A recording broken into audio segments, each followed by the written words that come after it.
everybody. So glad you could join us tonight.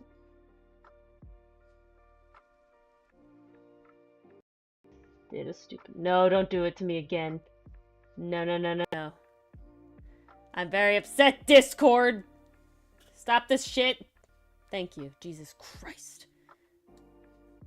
Hello, you can hear me now. You could hear Mars, but you couldn't hear me. Oh, now I can't hear Mars. Thank you, Discord! Jesus Christ! Baby.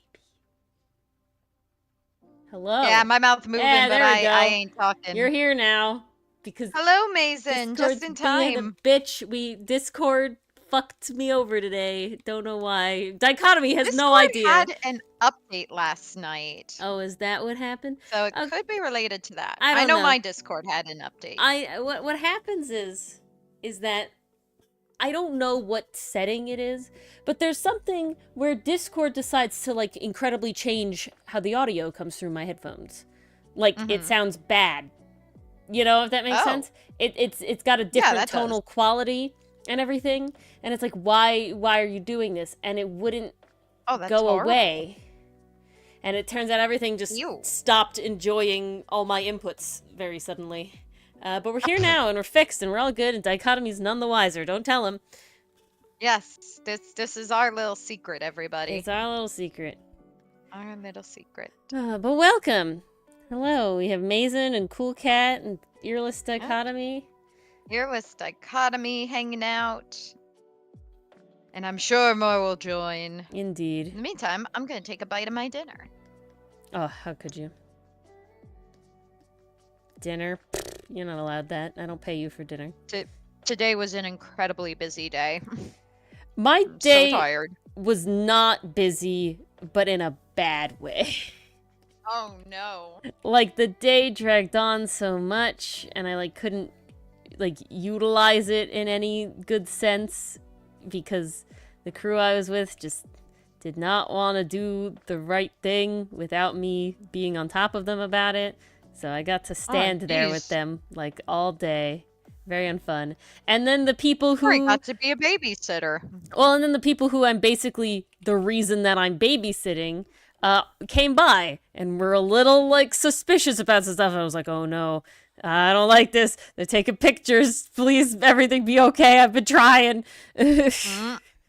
Everything turned out okay, but it was just stress involved. Oh, you have my condolences. Thank God of me. Oh. Oh, because no ears. Yeah. Well, go ahead, one ear. Keep forgetting time zones exist. What brought that up, Cool Cat? That we're not at we're at like 8 over here. Because you're West Coast. Did we say it's currently 8:30? I don't remember us saying. I feel like I said it, but who knows? Maybe we did. There's always a possibility. Hiya, Pastry. Mars said she was eating dinner. I don't know. I feel like dinner time is late right now for her versus like 6 o'clock is like is very late for normal. Me right now. I feel like 6 o'clock is normal dinner time. Yeah. Well, it's EDT right now, Mason, because time is stupid. Yep. We hate it. Can't win. No. Can't win for losing. But I will say the Link Click fandom is certainly winning. Yeah, don't jinx it. Dying over this new album that just came out. Don't jinx it, but it gives good hope. Big hope. Also, Dungeon Meshi got confirmed season 2. Yes, we're in business, guys. Yay! Nice, Pastry Puff. Are you in the awesome. The test arc?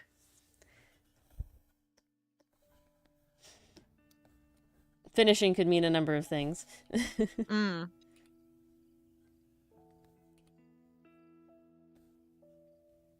don't know why this seems so light compared to the rest of these. Yep, that seems to mean finishing, Ori. Yep, there you go. Oh, I never thought there was a question about the finishing portion of it. I was like, how many episodes do you plan to watch, to finish it, right? Like, we binged freaking... like 12 episodes and a movie, different things, and another like 2 episode long amount of things. So it's like You could be like, yeah, I'm finishing it tomorrow, but I'm watching it all day. You know, like, who knows? I don't know. Hey, I've if you certainly have done that that. kind of time, Pastry Puff, I am jealous, and also congrats. They're on summer break, I believe, so if I remember correctly. Oh, replica free run. Yeah, that's fun. Yes! Yes! You're in for some good animation. Oh yeah, you're right at the end then. Oh, so good. Oh, that whole thing is so good. Everything about that is so good. I'm not gonna say anything spoiler. Is brilliant. Yeah, it is so good. So great. Yeah, You're see? not on summer break, that cool cat? Damn. Do you go until the end of June? Yeah, some of us I know some do. people are doing that. Mason only recently got off, graduated. Yeah. I will be so happy when school isn't in session. Really good, Pastry Puff. Because the buses in the morning and the bus traffic and the school traffic just kill me. Okay, I gotta tell you guys. I get stuck behind every single one and it slows me down and it's horrible. I don't know what they did, but every single fucking school has the worst possible traffic pattern. Yeah. And not in like a way where it was like it had to be this. It was like, let's put it here at this intersection, which already kind of sucks, and then have to add like people coming in and out of shit all the time. And because there's reasons. Our high school had one intersection that was like a 4-way kind of weird thing that brought you to one entrance that you had to make a left turn into from one direction and a right turn from the other direction, and it was full on both sides, so you had to be nice and let people through. Like alternate, you had to be nice. And then there was another entrance that was on the other corner. We're still learning how to that drive. had its own traffic light that was directly before a train tracks, and then right after the train tracks is a left you have to make to go to half of where the school lives. Yeah. with no traffic light at that left. And it's like a very, very busy area. And it was like, sometimes you're like, thank God there's a crossing guard because they stopped the road traffic so you can make the left turn. So bad. Yay! Terrible. That's the end, Nice, Pastry Puff. Right? I think that's it. Besides the... Oh, you still have Code White the movie. Yeah, but I thought that hadn't come out yet on Crunchyroll. And I couldn't find it on our site either, so... No, it's not out yet, but you know it's on the horizon. Yeah, I don't count it as, like, I still have to watch it. It hasn't come out. You know what I'm saying? Like, to me, and I think season 3 confirmed. Nice. Oh, I heard something about, like, the ending's gonna be wild, so we'll see. There are 4 episodes left after the cruise arc? Okay, I don't remember. I definitely forgot about exactly the order, if I'm being completely honest. We watched Spy X Family on like this fun romp time and just kind of multiple weeks. So, my brain... It was fun times. It is but fun times. I definitely remember the cruise arc with Yor and everything. Yeah, I was like, Yor got a spotlight. Yay, that was nice. finally gets some development. Woohoo! Yep, that was nice to see. How did you like the tennis tournament, Pastry Puff? That's one of my favorite arcs. I gotta say, I don't know what it was about that. I just had a lot of fun with that one. I really liked that whole arc for whatever reason. That chaos. It was so wild. Using your spy abilities to win a tennis tournament. Yeah, exactly. It was ridiculous, but so good. And it was good because it was so ridiculous. That's what MASH is. Mashly Muscles and Magic. It's fun just because it is really ridiculous. I will say, it's one of those animes that, like, the first episode you have to do like the 3-episode rule, right? Because the first episode is definitely like, we have a wacky premise and we need to somehow, in this world that we've built, make it so that the protagonist gets into the situation. And it's definitely, like, fairly contrived about it. Nice, Pastry Puff. That's dedication. Oh, that's good. I thought about it today. Instead, I got caught up on a webtoon that I just recently found.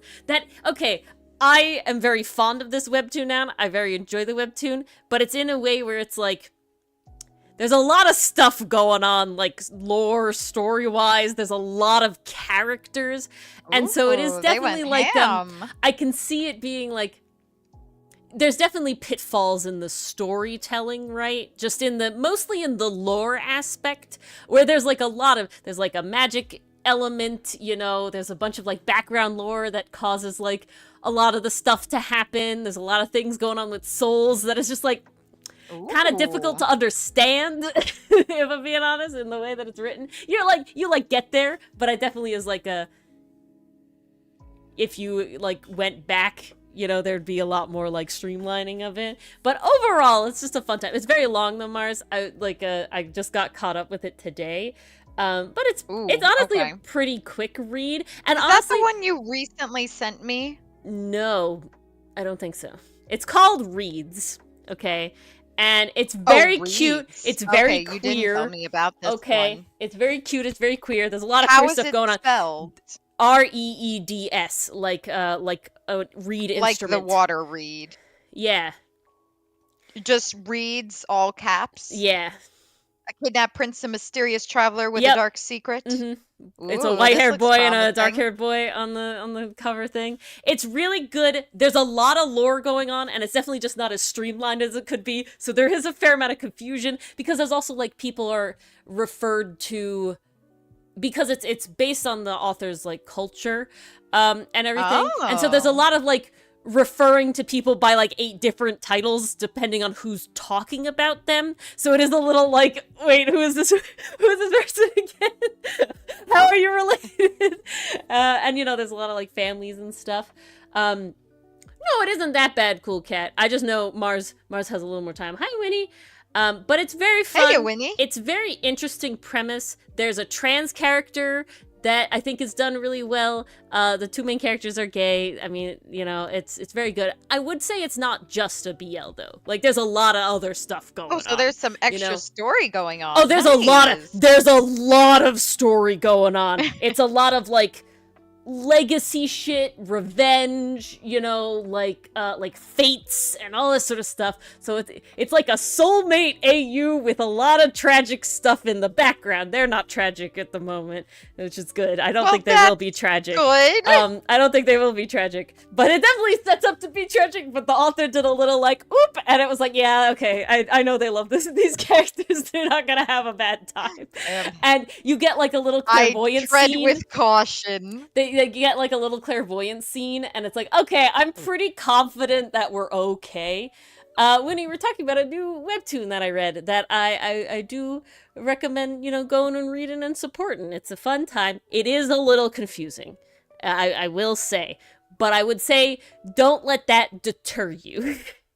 It's definitely written as like it's this person's first webtoon, you know, being the author, being the writer and the artist. I give a lot more credit to a lot of people, because that is like a 2-level thing, versus Mars really just has to focus on the writing, and I could just focus on the arting, you know.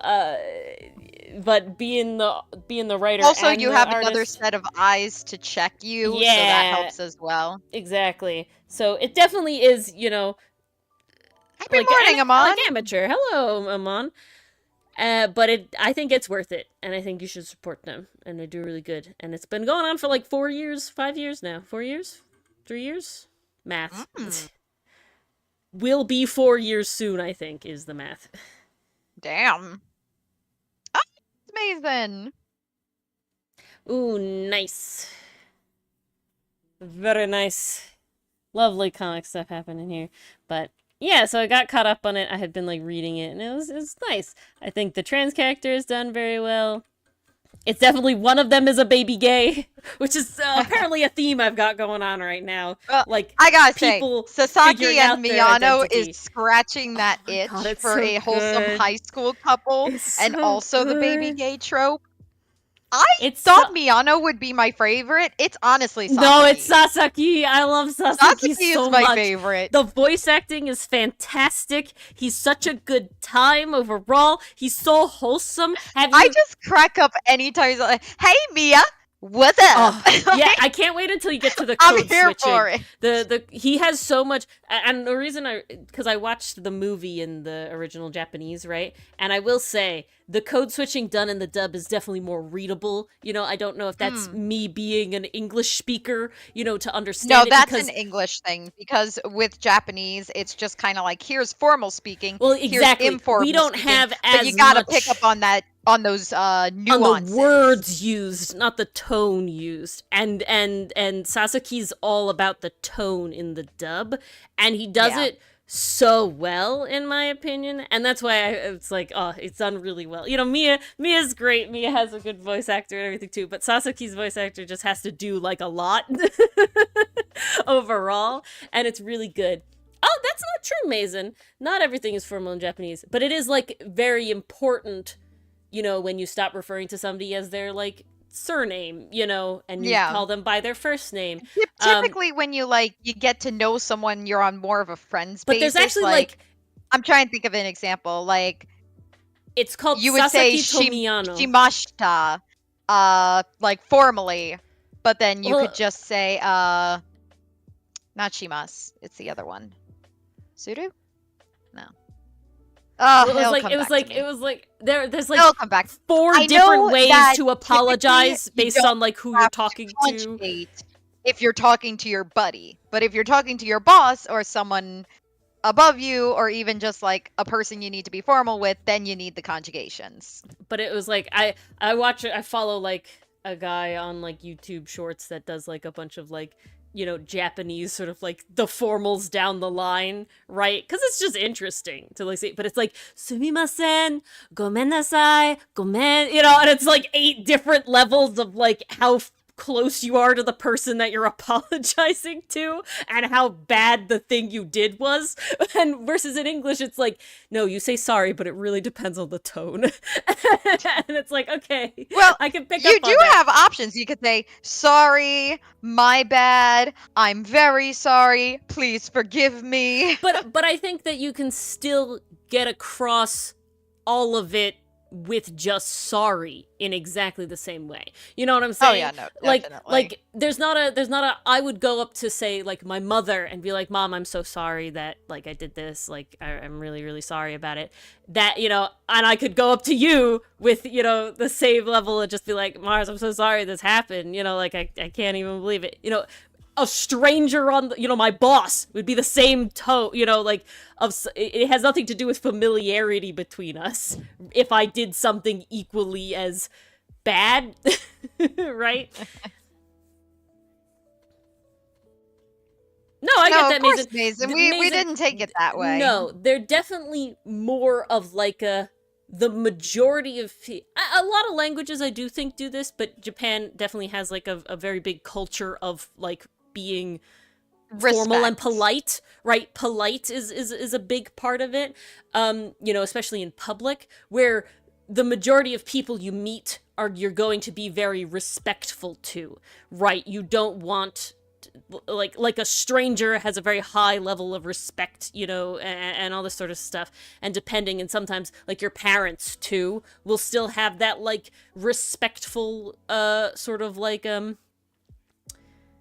language used towards them, versus at least in American and American English, I would say the vast majority of people I talk to at like acquaintance level, but there's still a large amount of people that I would talk to at the same level as, say, like Mars, you know, like a friend, where it's like, I'm not gonna talk to like the cashier that's my age and call them like ma'am. You know? Yeah. Versus in like Japan, you would, you know, like you would respect all these people. And that's not like a respect thing in America. It's honestly like, it's kind of weird if you go up and this person is like in their 20s and it's like, oh ma'am, you know, it's like, like it makes it really funny though, because my boss he's older than me, but not by like an incredibly significant amount, right? He's definitely not like, there's definitely a much closer age gap, much, you know, the age gap is much smaller than where I've been with other bosses and like teachers, of course, and everything. You know, they're significantly older than you. So it's one of those things where it's like, I call my boss by his first name. That's very common in my line of work, is everybody's their first name. Your foreman, your boss, your everybody. It's like a first name basis. Okay. And so it's like, that would never happen necessarily in like a lot of other professions. You know, I don't know, Mars, like, what would you call your boss? You know, sort of thing. Like, it all depends, right? And I think that in Japan, right, they call them more like by their title, or you have like those specific words like senpai and kohai. Like, we don't have that. You know, while we have the word upperclassmen, I would never go around and be like, hey, upperclassmen. I've never heard someone refer to anyone as upperclassmen. That's like something I would refer to if I'm talking to like my mother about someone. And right? trying to explain And try something. to explain like who they are in relation to me. Oh, they're a grade above me. Yeah. We don't use that word as like, versus like in Japan, it's like you use that instead of their name. Senpai, you know, come by, kohai, you know, this is my kohai, you know, it's like, we don't do that. And that's like a level of formality thing, right? The way you call your siblings, depending on like their age, you know, we don't care. like sometimes you'll say like little bro, but that's usually in a very specific context. You know, you're not calling them all the time little bro. Like, you know, we say your first name. And the fact that there is like you call people by their last names first, and then when you become close, it's like a thing to call people by your first name, right? Yeah. And so that's like, it's a very interesting sort of wild thing, but it means that there's less in the tone of voice that conveys like how you're speaking to people. Like, so example back to Sasaki and Miyano is Sasaki, when he talks to Miyano, he's all like happy and very like puppy dog and like, hey, and his voice is kind of husky and all this sort of stuff. Such a golden retriever. He is the golden retriever. It's so great. It's totally great. A golden retriever. And but see, that's a cultural thing, Mason. That's exactly what the whole cultural thing is. And but then and I don't think you've seen it yet, Mars, if you haven't watched any further, but there's like moments. I've only watched up to episode 2 because sadly I did need to get up this morning, and I need to get up tomorrow morning too. So there's a couple moments when he's just talking with his friend and he doesn't know like Miyano's around, and he definitely has more of like kind of a like a detached, definitely lower, definitely kind of nonchalant, like, yeah, man, why are you even talking to me about this? Like, go away, like this kind of stuff, you know? And Miyano actually makes a point to be like, oh, he talks like that with other people, with his friends, like, and he'll also go into the, like, he'll be stern, right? But it's never, Miyano comes in, Mia! Hi! And it's like very, very obvious. It's very energetic. English dub.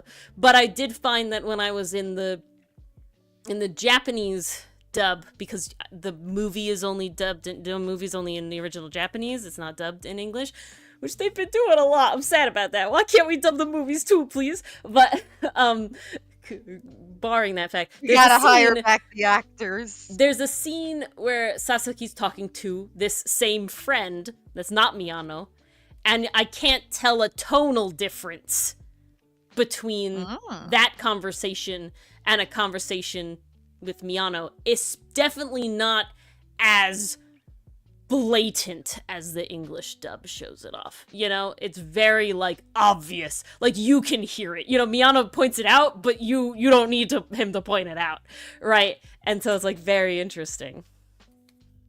Really good show. If you want just a cute little, really funny, like ironic, it's very good BL, for Pride Month. It's very good. It's there's no angst. Okay, it's just a happy time. It's just a happy time. So it's a high recommend. It's very fun. I was laughing constantly. It's called Sasaki Tomiyano. You can watch it on Crunchyroll, Pastry Puff. It's there, and I highly and that's where I'm watching the dub. Yeah, highly recommend the dub. It's very fun. I think, okay, I was thinking about this today, and especially with Pastry Puff, like, rewatching the Windbreaker one and talking about how, like, the characters have very specific, like, ways of speaking. I thought about this, and now that dubs are good in the sense of they have, like, a lot of effort put into them to be, like, of high quality. You know, back when we were first dubbing anime, it was like, we're just trying to get it in English so people can listen to it. You know, we're not trying that hard. Trying to fill a spot on 4Kids. Now that it's definitely, like, these are voice actors that care, you know, these are, like, you know, whoever's dubbing it, you know, that like, the studio, like, cares and is putting Basically, effort in. These are big bucks. Yeah, but is putting effort in. I think that that I would actually hedge my bets that the dubs now are better than the subs. And the reason that I'm going to say this, the sole reason I'm going to say this, is because I've the seen more dubs on Crunchyroll than I am subs. Well, they're all subbed, and then they're also dubbed, right? So, and this is exactly why. The reason I'm saying this is because the sub comes out basically immediately. Right? I don't know how exactly the process is if someone's, like, you know, translating it, like, basically at the same time, or they've taken the script and it's just, like, translate it so I can put the things over the, you know, the show when it airs. Like, I don't know exactly the timeline of that, but it's done a lot faster because simulcasting on Crunchyroll exists. And I can watch a subbed show as it airs in Japan, right? And so the level of time that they have, and I think this is what happened with Frieren, right? The level of time they have to translate it seems to be much lower than, but basically, Mason, right? Like, that it's, like, a much shorter turnover, that it's like, I'm just getting this out in a way that English speakers could understand what's going on, right, as fast as possible, versus by the time you get to the dub, because it's usually, like, 2 episodes behind, they've had the time to take and actually write for the characters, right? Yeah. Actually take that information, and take the translated information, and make the characters speak in a way that conveys the same message to an English speaker. And I think that's why the sort of he won't be allowed to see his family. He doesn't want to see his family, Mason, until he's finished subbing One Piece. But and so to me, now that dubs are so, like, cared about, I guess, more, like, they're more professionally done, right, in, like, a way that is, like, it's meant to be high quality, that I think I'm going to in the future prefer the dubs, especially if it's something that's being dubbed roughly at the same time, because it means they, like, think this is gonna do well, right? Like, the only reason I chose Windbreaker as a sub over the dub was because it was coming out sooner, faster, and I begged Dory to watch it as soon as possible. And Mars had already, like, watched up to the subbed part, the full sub part. So I think that in the future, I'm going to... Yes, dichotomy. I think that in the future, we're taking lots I'm going to lean to the dub a lot more. Even if it doesn't come out as fast. I think it's worth it. Because I'm definitely, like... I think watching the Windbreaker dub would have been really cool. Or even the Jujutsu Kaisen one. You know, like... Oh, God. Freaking Gojo's dub actor. I mean, it's so good, right? And this is not to say I think the sub is bad. I'm so curious to see what the other characters sound like. Oh, snap, Pastry Puff. Wow. Yeah. It's been a temporary thing. That's what I think. Oof. It's so funny, Pastry Puff. You got me and Mars to get it. Hey, you know what works? What works. Did we get the yearly subscription or the monthly subscription? We did it bi-monthly. I don't think you can get it yearly to make it cost less. Oh, okay. It didn't seem like it allowed me to do that when I signed up. It just offered me the 3 different tiers. Well, I am happy. But see, this is what I'm saying, Pastry Puff, and I would say that most anime that has come out in the past couple years has been that way.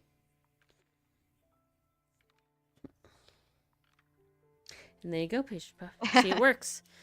There you go, Pastry Puff. See, you're leaving Crunchyroll, but now Ori and I are getting on, so official we can views make will sure still be counted. Yeah, so we can make sure that you that if something is missing, you know about it. I mean, luckily this all worked out for Dungeon Meshi because we're getting a second season with that. Well, Dungeon Meshi's on Netflix, so we've been at so least you and I when we were watching it together, Mars, but definitely Dylan and I are watching it for actual views. So that worked out. Beautiful. It was on Netflix. But yeah, Dungeon Meshi season 2 confirmed. I'm so happy.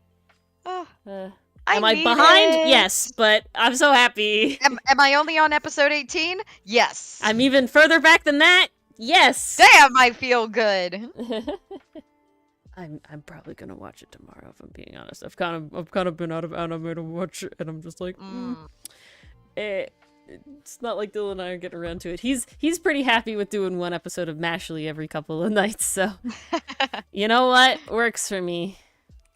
Mashley does sound very fun. I do want to check that out myself, but 'tis Pride Month, and I gotta consume as much gay shit as possible. Also dub. Yes. That one I would put in the same level as, like, it doesn't really matter either way. I think that the Japanese would have been fine. You know, the sub would have been fine as well. It doesn't seem like there's a ton, because it's a goofy show, right? So that there doesn't have to be so much, like, nuance involved. They scream, they yell, one's deadpan, you know? They're just goofballs. And, but, you know, the dub is good. And it has Sayu. I see, picture. Yeah. Which is even more important. Just as a villain in, like, the first, like, main full arc, multi-episode we're arc. Here for it. But it's funny. It's funny to see him as a villain. That's hilarious because I'm pretty sure Sayu has played lots of villains. Yeah. He's playing the villain in Kaiju number 8 exactly. right now. But it's like I associate he's got protagonist energy, doesn't he? I associate him with goofy fun boys. Yeah. Hi, Sheng. Exactly. See, that's the association, and right? Sino. Shang, Sino, the freaking He's got prince another character from the fourth prince from Royal Tutor. Oh, from Royal Tutor, yeah. You know, like got goof in there. There's got to be goof in there. Gotta be lots of goof.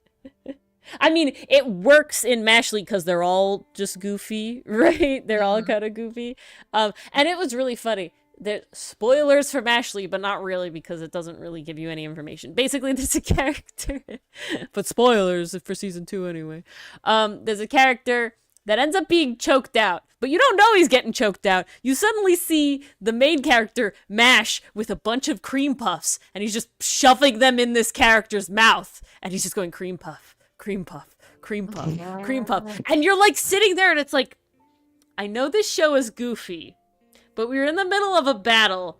This seems a little odd. This but also, like what the hell? Like this is like a very quick 360 here. I don't know how to, like I understand the show is not supposed to be taken seriously, but this feels a bit much. And then they basically revealed that it was a hallucination because he was being choked out. And you're like, oh! Okay. That makes sense. I understand. Very funny. Well then. Well, Pastry Puff, I hope that the site that I sent treats you well, as it has me for a decade at this point. It's hard to say that, but it has been a decade. The only reason that I have seen all of Avatar: The Last Airbender and all of Adventure Time is because of that site. Oh no, Dichotomy doesn't have ears! Damn it. Ah, crud! Dichotomy.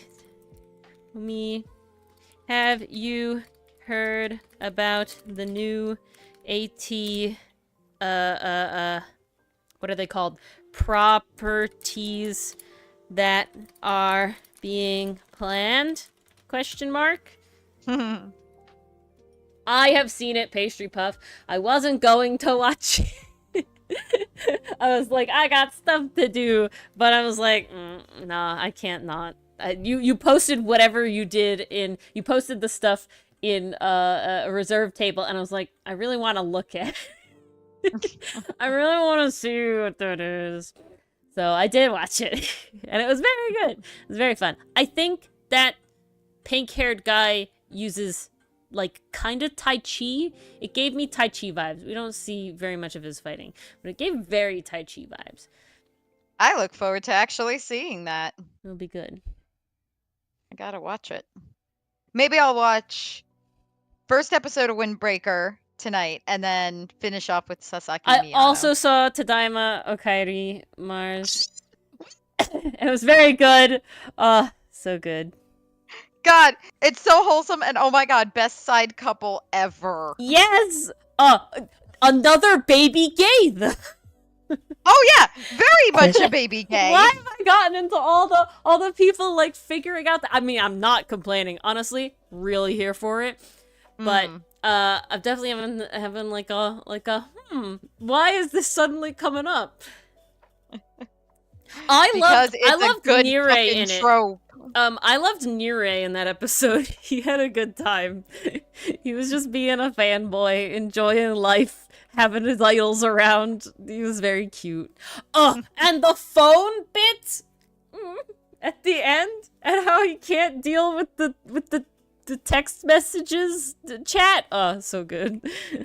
So funny. Man. Oh. I know Mars doesn't care about spoilers, but I am being a little. Oh, I don't care about spoilers in Slice. Spoilers encourage me to watch the thing. Yeah. But I know you're already gonna watch this, so I'm being a little vague. Spoilers never take away the enjoyment. Like, for me, it's always, oh, that sounds interesting. I want to know how they get to that point, because I know what you're talking about is, like, a big point. What's the connective tissue that gets us to that point? That's always what I'm curious about. Spoilers don't bother me. It's funny though. Mars and I do what we call anime book club, which is basically what we've been doing with you, Pastry Puff, with Windbreaker, is where we watch the episode at different times and we kind of talk about it. Hello, PCM. Hiya, PCM. It's okay. It's you tarot can be card as late night or with as early some as you anime want. talk on the side, as it is wont to do. What was my brain doing? My brain was going, heck. Oh, and so we do this anime book club thing, and so whichever one of us watches it first will always, like, message the other one about it. But, well, neither of us, in this case, like, care about spoilers. We both do it in a way where it's like, this is what happens, but we're not really explaining it. We're like, look forward to ABC XYZ, but we're not gonna really talk about it and just say squee and then move on. And it's like, oh shit, gotta watch that now. And then it's funnier when we have shows that we're not sure the other person is going to watch, then we talk more in depth about it. Yeah, honestly, I spoiled an entire plot point of Migi and Dolly for Ori. I spoiled multiple plot points, multiple scenes and things, but honestly, I think you've forgotten about them. I've forgotten a lot of them. Yeah. Oh no. The 13th is coming for me. At least it's not Friday the 13th. It is, thankfully not. One day away. It's okay, PCM. A grim. Oh, jeez. Wow. Oh, God. Good luck, Cool Cat. That was funny, Pastry Puff. And yes, God, it takes me a while. It's really funny. This is actually really funny. I learned all of the names in freaking Sasaki to Miyano very fast, but I think the reason is they say it a lot. Like a lot. Like every episode, the characters, like someone says a character's name, like every episode, right? So it's like, I know them all. I'm like, Mars is like, blonde hair too. I'm like, Hirano, the friend with the glasses, Kurosawa. I was like, okay, I am not there yet. I don't know all of them. There's another character that's like Miyano's friend that's like blonde, but his hair is like growing out from the roots. And then, I always forget Sasaki's friend's name. But, well, that's interesting. But yeah, for whatever reason, the Windbreaker guys, I need like multiple times before I'm like, yes, here we go. I got Sakura, and I remembered Hajime because his name was really funny to me, and that was about it for a long time. But of course, PCM, we do. Oh, we always do PCM. But the orange hair guy definitely does like wrestling moves. I literally, he suplexes a guy, and he does the move, and I go, oh my god, a suplex? And then Nire is like, the German suplex! And I was like, nice. Lovely. Oh. Too good. Too good. Yes, Pastry Puff. I gotta be honest, I'm just kind of going through Crunchyroll and marking down all the ones I've already watched. Yeah, I was debating about doing that, but that sounded like a lot of work. Honestly, it's really not. Okay. You just kind of click on the thing, click on the 3 dots, mark as watched, and it does it for you. If you say so. If you click the stars, you can leave a rating. So like, yes, leave rating, tell them I want more. It is very funny though.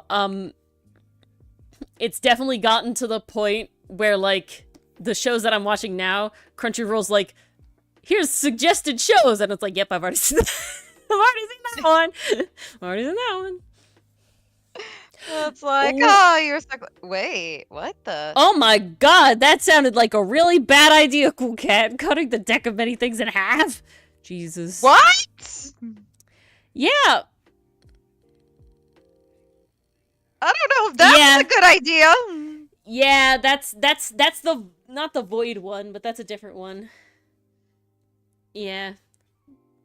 Our deck of many things was heavily edited because a lot of them kind of suck. In like a role play way, where it's like, yeah, here's this avatar of the dead that only goes for the character that summoned it, and nobody else can fight it, and it's like, why? Like, that's not fun, you know? Like, who is that fun for? No one. Yeah, that was super unfortunate. And even then, we still Oh my failed. god! So many people with these decks. The universe will collapse. We got one card, and we got to guess what it... And we basically got to take... It was the equivalent of getting to draw once from the deck of many things. And we still got the worst option. Yes! It's all Mars's fault. No. Blame Alar! He had no idea what he was doing. I literally blame everybody except... I don't blame Ivan, and I don't blame me, because both of our things where Ivan got read really hard by Dylan being just a strategy god, and I rolled 1.2 low. And there was nothing I could have done about that. That was rough. Yes, Pastry Puff. I also loved... So Kiryu did the code switch. Kiryu, I love that bit as well, when, Sugiura? Is that how you say that? I don't remember anymore. When he was, like, just being very boisterous, but he's a big, strong guy, and he was being kind of scary, and Kiryu was like, dude, you need to calm the fuck down, please. This is not... Chill it the fuck out. I was like, ooh, nice. It gives Sasaki vibes, Mars. Go enjoy. Oh, I shall. I want to enjoy. Oh, 2 cards, Mason. Oh my. Yeah. My one and only TPK was via the deck of many things, and I will be upset. Yeah, sorry. I will never draw one again. Neither will I. I've been traumatized. It's okay, we have sadly 2 other people in our party that would draw them every time, even if it TPK'd them every time. No! Oh, yes. Hey, you know what gluttons for punishment they are. On Crunchyroll. Nice! They have basically every anime that's not like a Netflix original. Well, I stumbled onto like their little 2000s collection, and I'm like, oh, nostalgia. Because of course their 2000s collection I watched in like 2015, so clearly this is nostalgic. Ooh, that means I get to watch Fairy Tale 100 Years Quest on Crunchyroll. Yes, you that's can. That's one I will say never dub though. Never oh my the God. dub. Ori, the millionaire detective is listed under the category It Takes Two. Oh my God. Amazing. Oh, this one looks interesting. Let me see.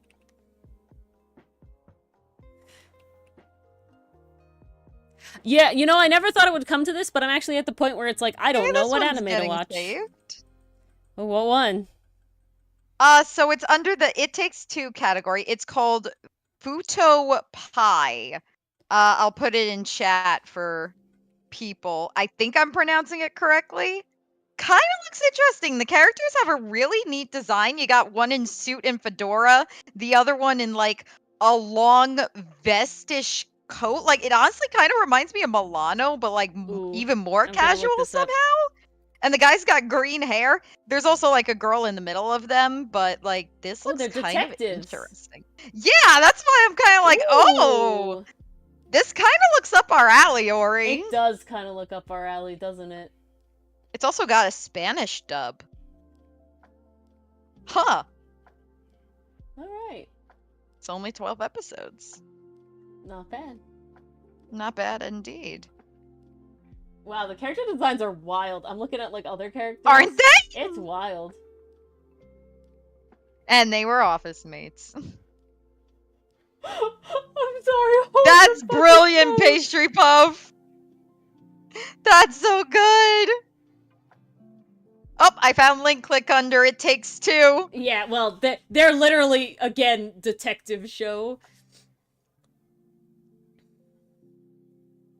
God, we do love detective shows. We do.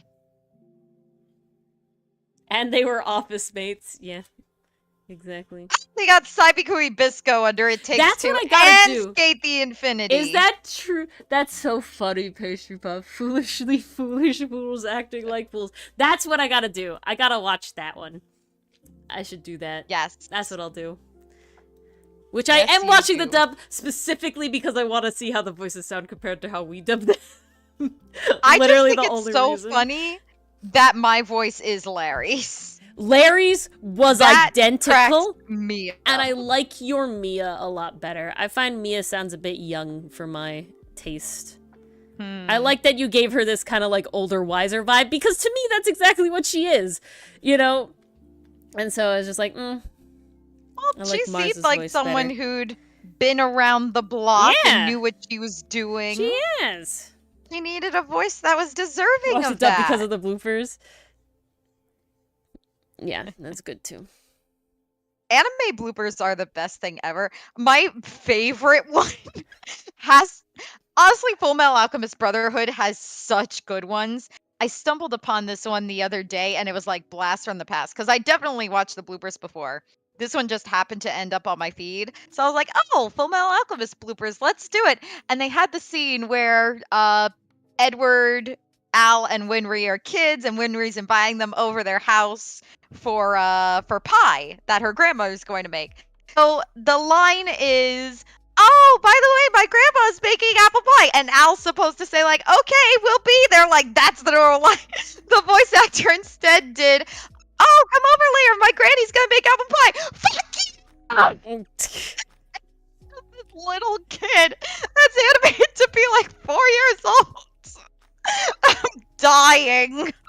I really like the Ouran High School Host Club. Pastry Puff.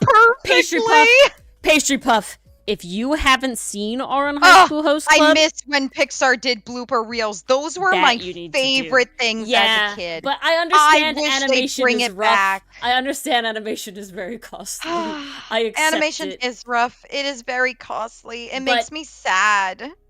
But yeah, Ouran High School Host Club has some really funny dub bloopers as well. But Pastry Puff, there's a season 2 of Ranking of Kings? Nice. Okay, I need to watch that. Pastry Puff, high recommend. It's an older anime. You guys tell I'm being very productive tonight. Yes, she really is. It's like a mid-late 2000s anime. I can't remember exactly when it came out.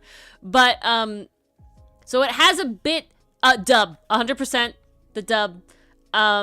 The voice actor for the main character is really, really, really good. You'll meet Kyoya, and why I had such a visceral reaction when I was sad that Gavin, yes, that's what I call him, what could have been, was in the Japanese, Kyoya, because Kyoya is my favorite. It definitely has a couple things that are, like, signs of the times, like the way that, like, the main character's, like, parent is dealt with, but it's not, like, really that bad, and it's overall just a very good time, and it's deeper than you expect it to be based on the main part of the show. It's very good. Back me up, Mars. Yes, that is definitely the fun of it. I will say, the fun part for me was hearing Tamaki speak, because he is done by the same person who did Edward Elric. So half the time I was just caught off guard by the surrealness of Edward Elric being like, I am a prince! I must be treated like this! Oh, you common folk! I'm like, I could both take it seriously and not, because I'm just like, I'm listening to Edward Elric freak out over a crush. Like, this is amazing. But it's a funny, it's goofy, but it's also like main character showing that all these boys need a little help emotionally because, you know, high society isn't as cushy as it seems, and helping them out. Is a bitch. And helping them out through their emotional trauma, which they didn't realize they needed. Yes. And it's very good. That is the best kind of trope. Is characters who didn't realize they were emotionally damaged suddenly get healing. Yeah, just like suddenly, like they don't think they need help, and then this character's like, I am being a good person to you, and they're like, oh shit, wait, hold on, like, wait, what do I do with that? Affection in like just a regular platonic way. It's just like, man, huh. I didn't know this existed.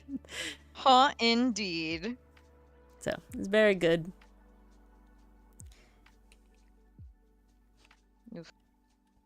Blue Exorcist Season 3. Jesus. How the mighty have fallen. Oh, the Damien episode was really good. The Damien-centric episode. Oh, that was fun. That one was really good. I honestly like Damien. They could have made him a really frustrating character, but they didn't. And I am so glad for that. No, I think they've done him well. I think they've done him pretty well. They did him. The friends, though, before that, I was like, they can kind of go away. But the Damien-centric episode, at least they're buds. And I can maybe accept. the friends will mature and it'll be They fine. need to know how to cut their hair better. That they do. Oh, Pastry Puff, how did you feel with the, what's her name? Becky Blackwell? Is that her name? Her crush on Lloyd episode. Oh, God. That one was a tough one to get through. Painful. That was cringe. That was so damn cringe. Yeah, VCM. Yes, Ori will tell you, we watched that episode together and I wanted to die. We both were kind of like, at least they're not treating it bad, but we were like, okay, I'm just gonna drown myself in my tea now. You haven't seen that one yet? That comes after the cruise one? Okay. Oops. Tell us about it when it happens. Good luck. Have fun. Because, it's not Baby Polnareff. I wouldn't say, it's a skippable thing. It's treated well. Right, it's treated correctly, but it's like, I didn't need this arc this thing to happen. No. Becky is Anya's friend. Yeah.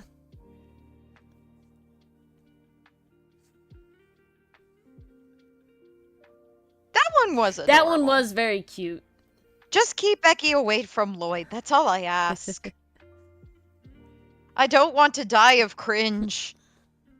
That's not how I want to go. To die, cringery.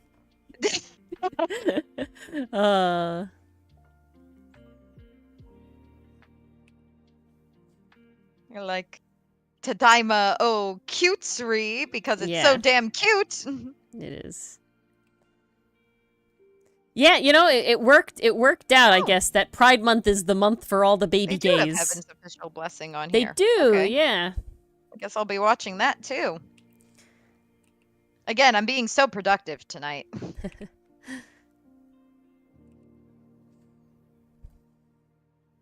I've definitely fallen into a position where I can watch a lot more anime than I used to be able to. Feels so good to watch things again.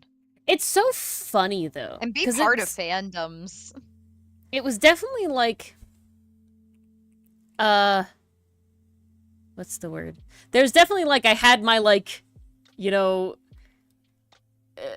baby anime fan sort of where it's like, oh, somehow time dilates around me being able to watch anime and I can like watch way more anime. Could explain the science of that. Well, please. and then I definitely hit a point where it's like, oh god, I haven't seen anything in forever, and literally the only time I watch anything is because Mars and I hang out once a week, and if we don't hang out, I don't get to like I don't watch it. You know, like I just there's nothing I'm watching outside of that. And then yeah, it's the way it's portrayed because I don't think they like. It's one of those things where it's like, it is familial love, but he's weird about it, right? Like he's just it's just shown love. Really weird. And so it's definitely like, yeah, every time that happens, I have a little cringe because he's like really capable too, right? And it's a funny gag that it like goes away with his sister. But yeah, exactly. If it was just like portrayed a lot better as like, this is my sister and she's like the only thing I had in the world, like, so I will protect her at all costs. Yeah, exactly. He is a good character outside of it. It's definitely cringy. No, I know exactly what you're saying, Bishop. Yeah. It's always like, Yuri. Yuri. Versus a fun dichotomy is, what's her name? The woman that goes on the tennis tournament, the other agent. Oh. Winter or something. She's like something with winter themes, I thought. I don't remember her name. But her, Fiona, I'll take your word for it. All right, I'll take her it. thing with Lloyd is very funny to me because Lloyd's just being a dude. Frost, see, I was right. Frost is in there. I was right. Okay. That's how it works in. And then the fact that just your is just your and super strong. That dynamic I found really, really funny.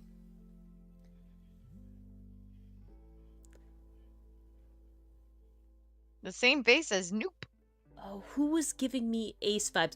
Oh, Yuki gave me little Ace vibes when the twins were like, so how far you been? And he's like, oh yes, location. I was like, oh my god.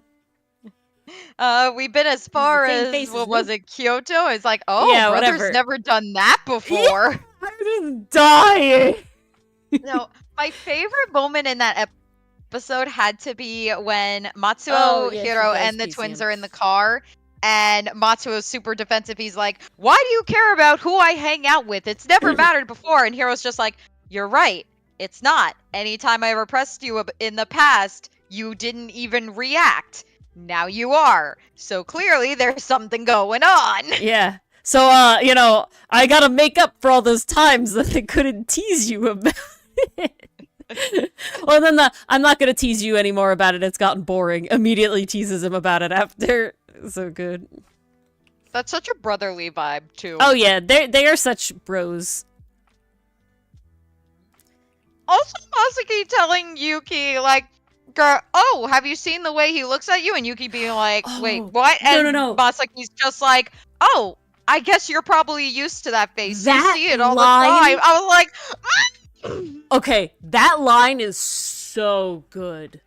That was exchange, a top tier line. That whole thing, and honestly, it's very Sasaki Miyano. But Right now we're talking about a show. It's called Tadaima Okaeri. It's about a gay couple, and they have now 2 kids. They start with just 1 kid. And it's in a universe that does have alphas and betas and omegas. The alpha beta omega universe. But they never go too far with it. They mainly use it as like a point of discrimination, basically. Because everybody's very accepting of you being gay, but instead of everyone being against gay people, super... it's everyone being mean to omegas. Yeah. So it is or omegas being like lower on the or like you should marry within your type, you know, and that didn't happen. And so it's like an interesting sort of like allegory of like if you were gay, but framed in a gay like relationship framed about within something a gay else narrative. It's definitely very interesting. And we're talking about there's a side ship but it's a really nice little family romp. There's definitely like you know, like dealing with the parents and family that has like outcast you for various reasons and like, you know, going back and healing together. But it's honestly so wholesome. It's very None much of the episodes have made me cry.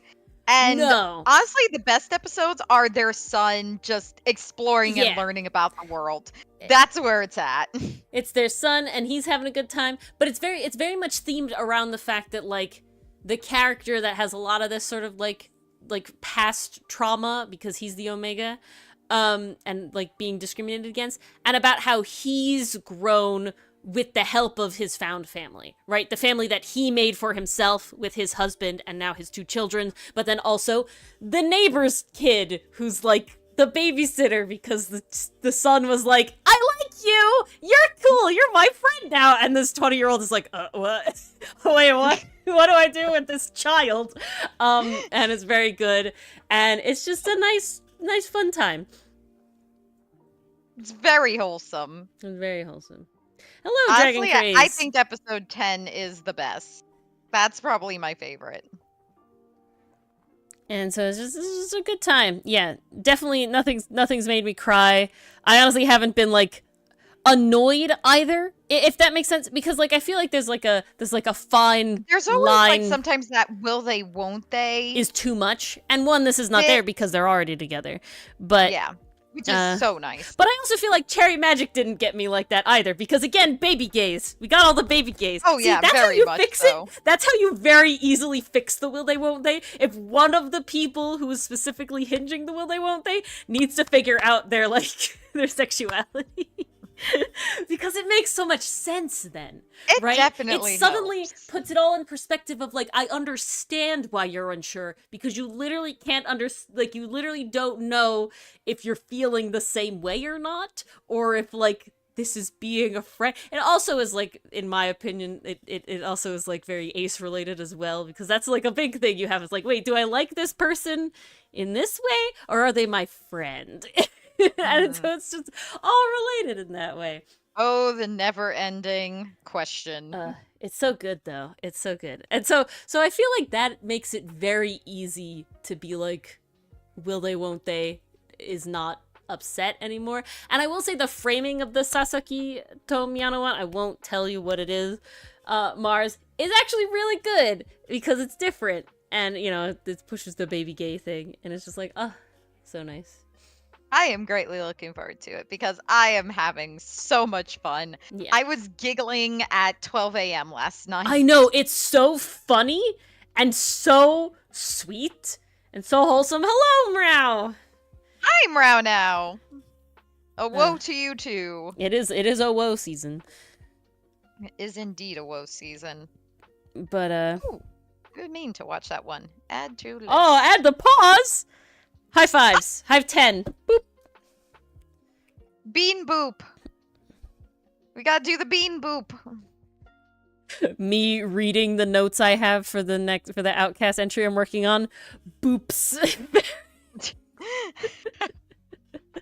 I mean, Ferrex deserves all the boops. Yeah, what is the line that it says? Sidit pushes Ferrex's face back by booping his nose.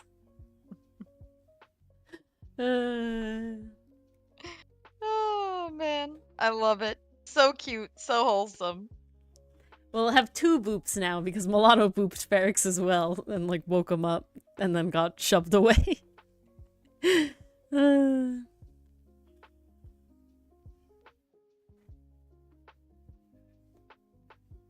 Suo? Because the earrings and the hair, I can see it, Pastry Puff. He's got a very, very different vibe from Suo, though. And I will say, Season 4 has been really nice to really show why he's, like, the heart. Right? It's been... Because there's always been sort of like, I'm the glue that somehow makes everything stick together in the end. Because I'm, like, positive and I want everything to work out. And it's like, that's great and that's fine. But in this one, they really, like, really show why he has that effect on people, I think. Like, a lot more than just, like, I'm the positive character and everybody likes me. It's, like, why everybody likes him and why his determination and, like, his whole thing is everything. Well, there you go. That's the classic show, don't tell. But it's something. Yeah, no, not in this scenario. This scenario, Ferrix is being a bully and Synod is like, stop it! No! Go away. Bad. Bad. And in the other one, Milano's just being a little shit like, haha, you up? And he's like, go away. Let me sleep. I'm trying to sleep. Oh, there's always so much PCM.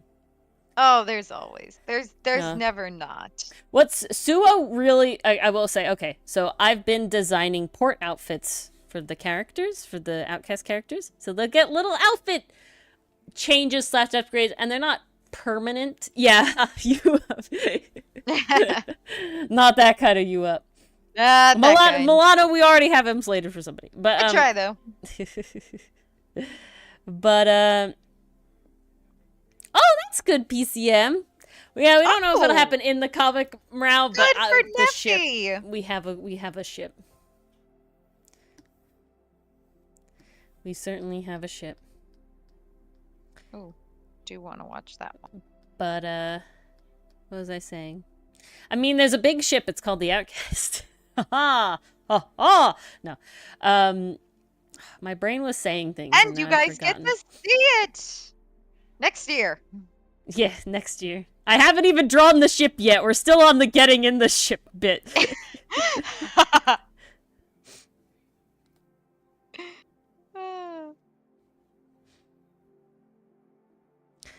But, oh, don't we all love a nice ship?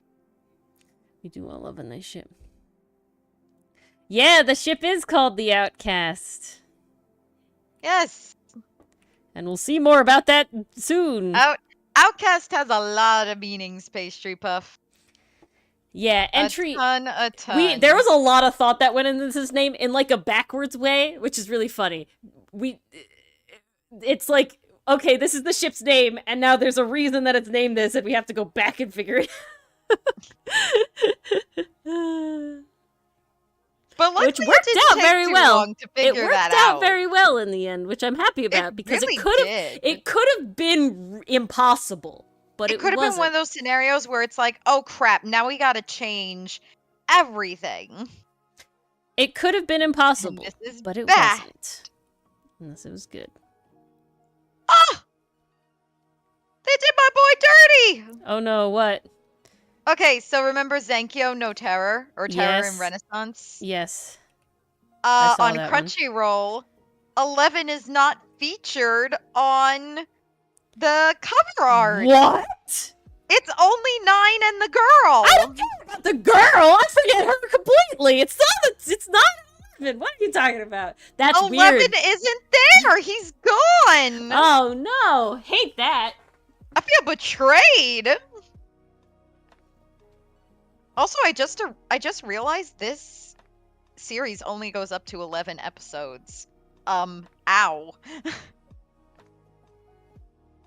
That had to be intentional. Damn. That is whew. They do a lot in those 11 episodes, so jeez. They really do. Like, talk about in your story. That's one of the ones where you were like, Ori, watch this, and I was like, wow, I'm very sad, Mars. Why did you do this to me? And Mars is like, write down, Wait. never suggest. No, I thought you watched that one before I recommended it to you, and you went. I watched that one because of you. I would have never found it otherwise. There's no reason I would have come across it. You definitely mentioned it. Oopsies. Okay. My bad. You've never betrayed me since. Link click, I have hope. That's when I learned do not recommend sad shit to Ori. Basically, Mars is like, ooh, doodly. Mars did the Nire and was like, oh, yes, let me... No, not a good idea. Yeah. Not again. Let me write that down for my notes. Does not like sad, does not like gore, does not like... gore and sad.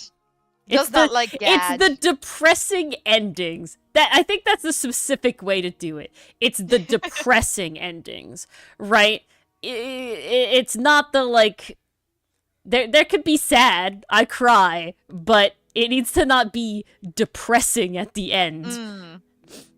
Yeah. And that's why I'm like... Thank you, nerd. Oh, yeah, no, it's... definitely sad. Yeah. It was sad. The one you didn't recommend to me that definitely was depressing was Devilman Crybaby. That one was somebody else. Well, that one is not my fault, and don't worry, no, I was it's not just your fault. as I wrecked know. as you after that one. Like, guys, I kid you not, I am not exaggerating when I say I watched that one over winter break. I had come home from college, and it was winter break, and I wanted to watch this new show that everyone was talking about, that every anime person on YouTube was making video essays about, because it sounded really interesting, and I wanted to experience it. I spent so long that day fighting with Netflix to play the first episode that I was scared to close the browser in case it bugged out on me. So I was like, well, fuck it. I guess I'm watching this whole thing in a single day. Ooh. And I wrecked myself because after it ended, I was just sitting with the blankest face. I wasn't even crying. I was just sitting there shocked. Like, dead. I am empty right now. And I went downstairs and my mom was like, what's going on? I ranted to her for like 3 hours about this show, and she must have thought I was fucking insane because I'm talking about like devils and this and that, and there's this rap scene, but then there's also this scene that's like it's about the devils, but it's actually about our society as a whole and how we single out people. And I'm like, I sound like a madman. After that, I literally just went upstairs, got under the covers, and like I didn't even sleep. I just like laid down staring at the wall. I had no idea how to process any of that. No, that one's rough. That one messed me up. But that one I can confidently say that Mars didn't recommend to me, so it's not her fault. Zankiano Terra, though, that one is her fault. Action Cherry Magic. Yes, I did see that. Okay, I might save that one. I might watch that. I did see that when I saw around it.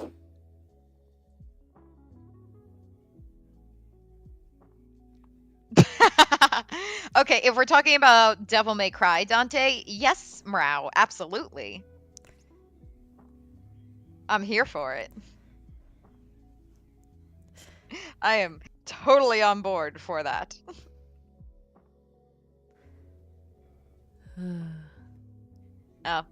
Devil May Cry is like, it falls into the category of favorite game I've never played. Same with Persona 4. Yeah. Oh, absolutely. Favorite game I've never played. I'm hoping to change that someday. Maybe one day when I actually have time. I guess for me, favorite game I've never played is to finish up Hades and then go to Hades 2 because it's currently like out there. The artwork is beautiful and people are talking about the game, and so nice. I want to play it. I think favorite game I've never played would have to be Undertale. Just because I definitely, like, saw that all played through. You committed to it.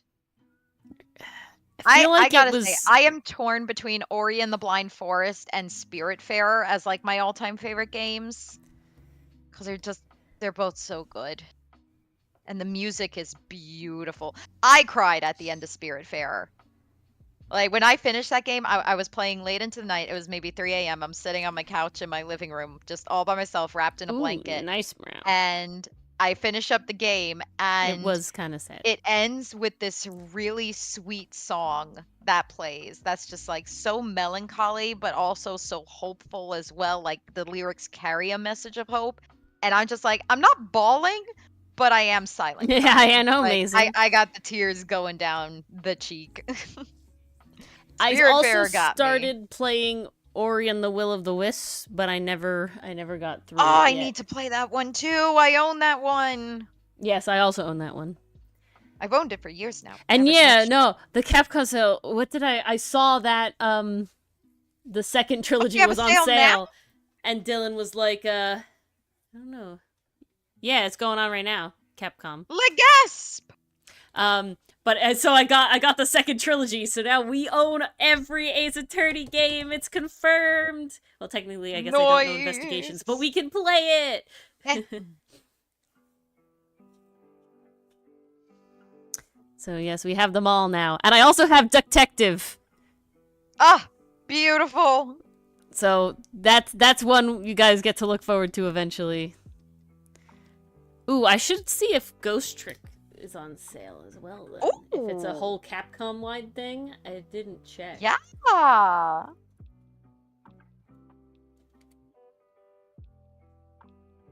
That would be really good to know.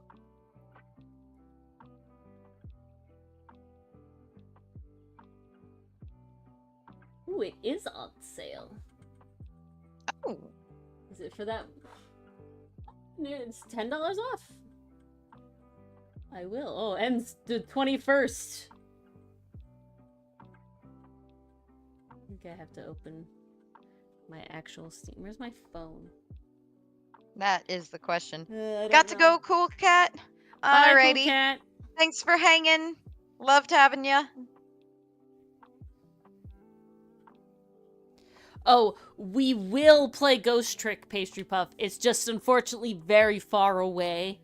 It's incredibly far in the future. because the time that we were going to play it was if we had hoped that it would have come out for when Dylan was taking the bar, because Dylan gave us permission to play it without him, but it wasn't out, so we couldn't play it.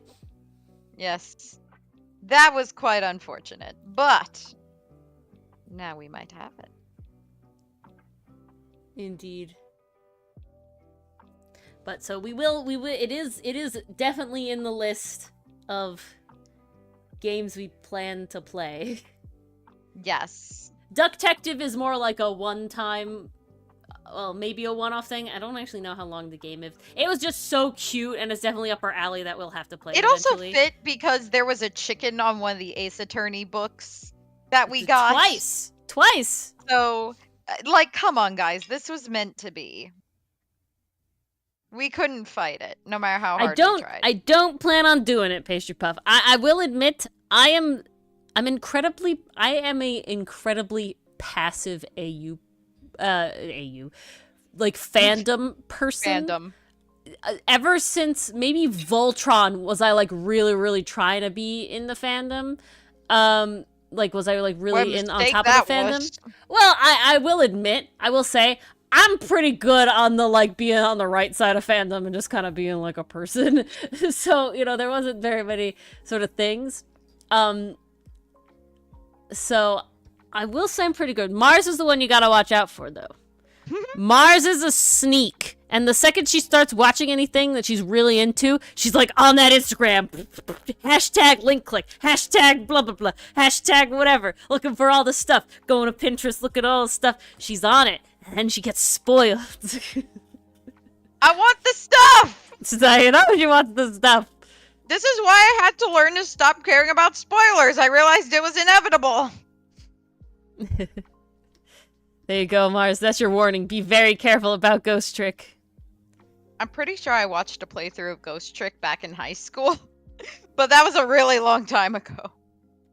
You're not giving Pastry Puff much faith in us, Mars. Years ago! ages! Yes. Decades! Remember, Mars also watched the Ace Attorney anime and basically forgot all of it, so... Yeah. Well, okay, I gotta be honest. To my recollection, the anime, at least for me personally, and maybe it's because absolutely there's a hella difference between watching it versus playing it. Watching it, I was definitely more passive. It was like, this is a thing I do between class, and it kills time. Whereas with playing it, this is a thing I have fun with and actually want to, like, win the game and be a good detective. So, honestly, like... The emotional investment.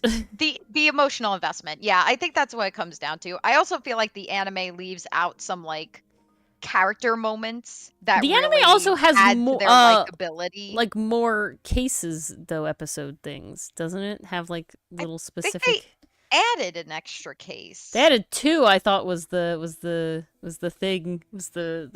trivia we did. Oh yeah, it's like Pearl's episode and then another one that I really don't remember. It was Young Phoenix and Edgeworth. Oh, that was it. Diving more into the backstory. Yeah.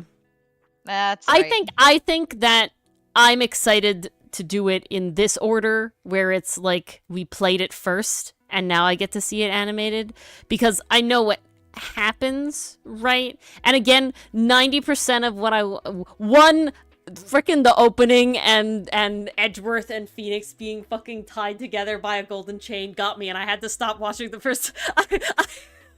I think I said this on stream, but I tried to watch it by myself, watch the first episode, and I'm watching the opening, and literally that Ori died like, before scene the credits happened, were over. That part of the opening happened where they're fucking like on the beach or whatever, and they're tied to each other by the golden chains, and they're on like the scales, and I had to like stop. I was like, I can't take this I can't do this right now. The gaze is too powerful. The gaze is too much right now. I can't. It was too much. I was like, okay. This is too much right now. Poor Ori was not ready. I was not prepared for it to be that fucking blatant. You know, like it's one of those things where it's like, I know that like Rightworth is like all but canon, but like I wasn't ready for the anime to be like, hey. You thought the games were blatant? Look at this!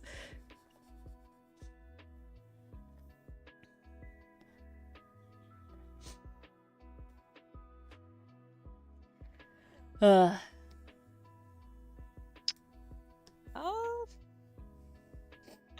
don't know what to think of this one that I just found, so I'm going to send you the cover art and the synopsis, Ori. Oh my gosh.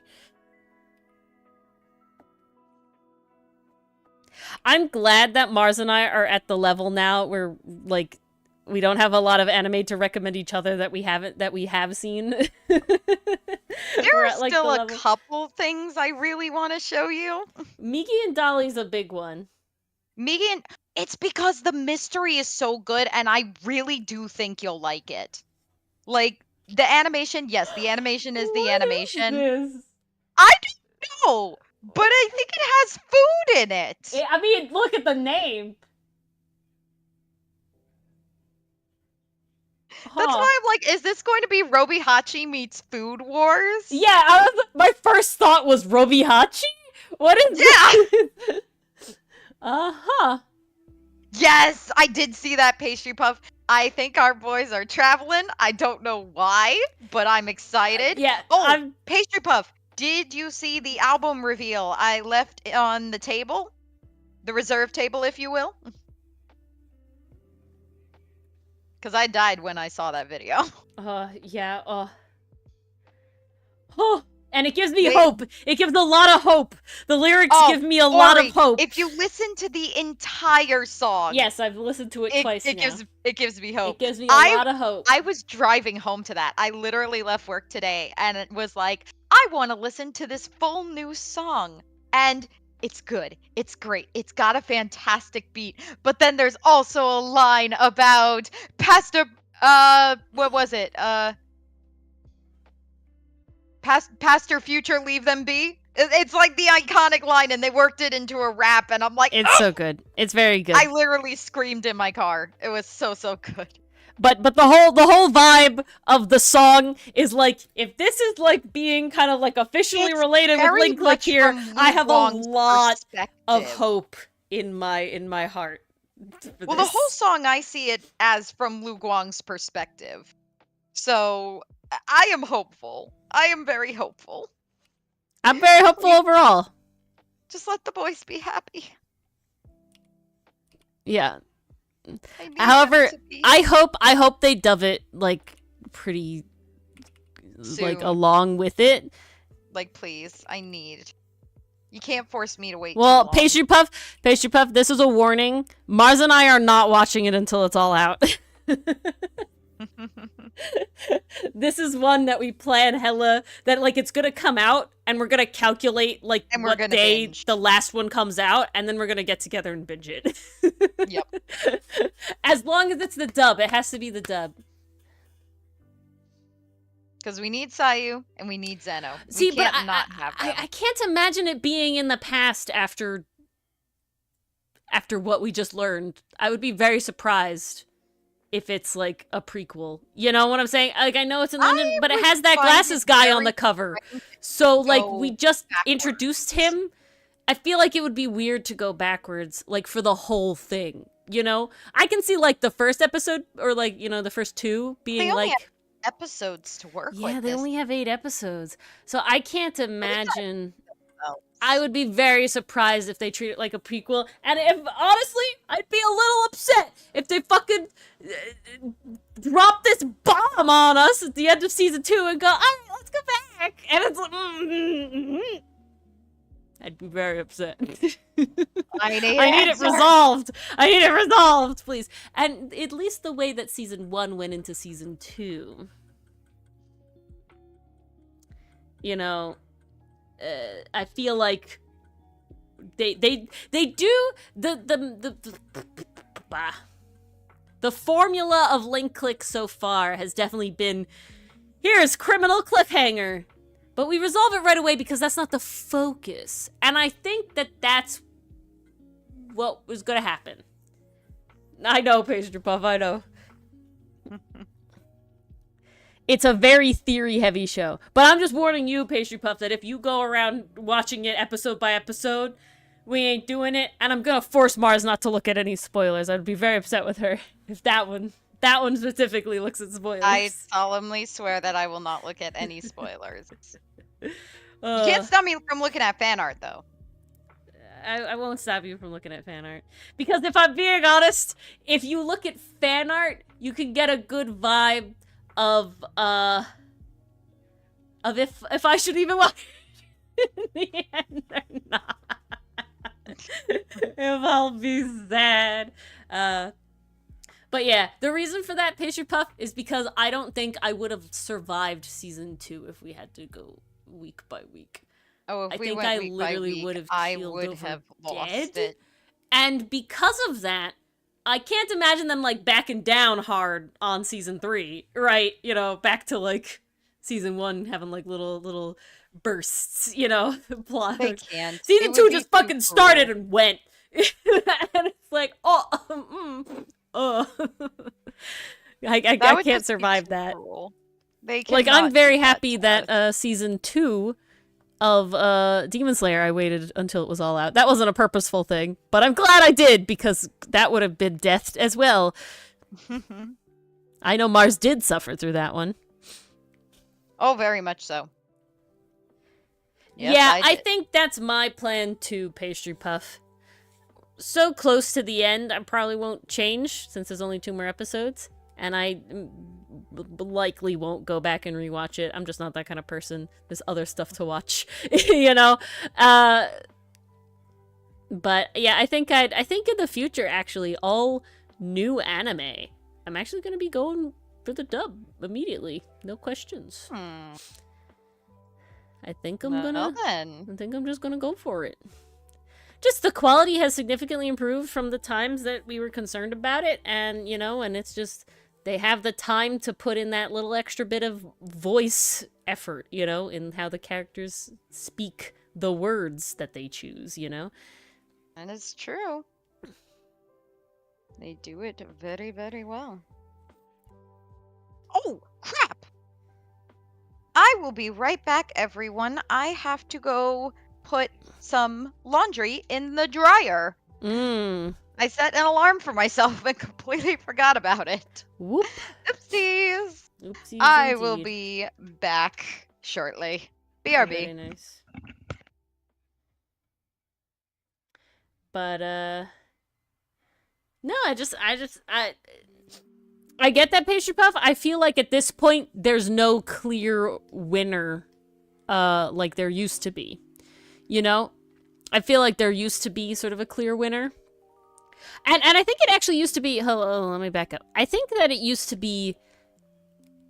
I feel like everyone always prefers a dub in your own language if done well, just because you understand that the easiest and the most, right? So it makes the most sense to you. So once upon a time, it used to be, though, that the dubs could be bad. And I don't find that to be a thing anymore.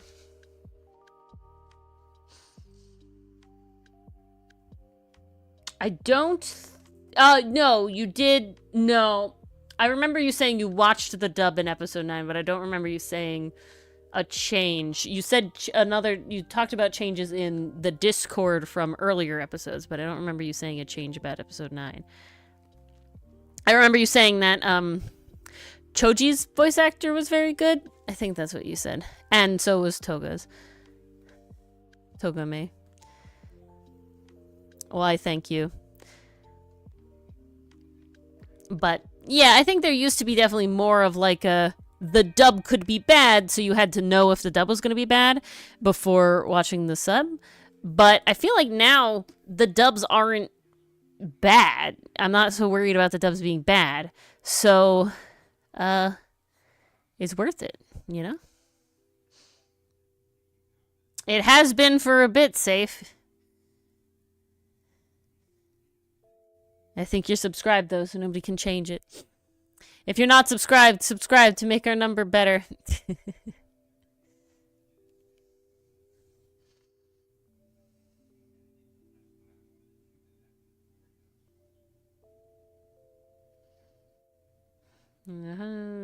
From don't let them look like that to you made them look like that.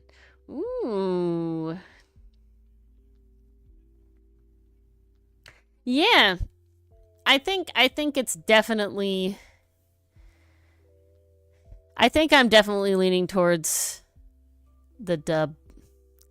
I didn't even pick the dub off of anything for Sasakito Miyano. It literally just... I opened it and it started playing the dub. And I went, okay! And I was like, yeah, this is really good.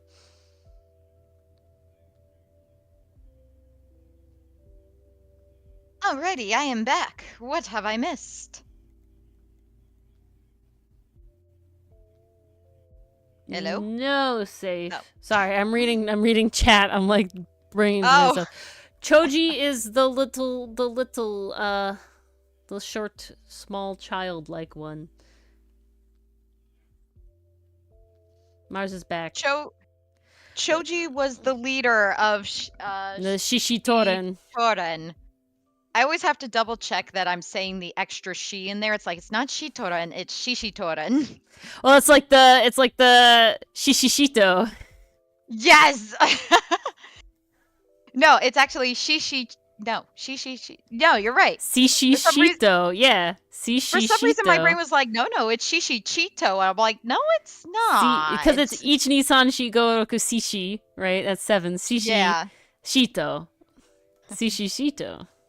The death sword. Oh, it's the 7 death sword. The big death sword.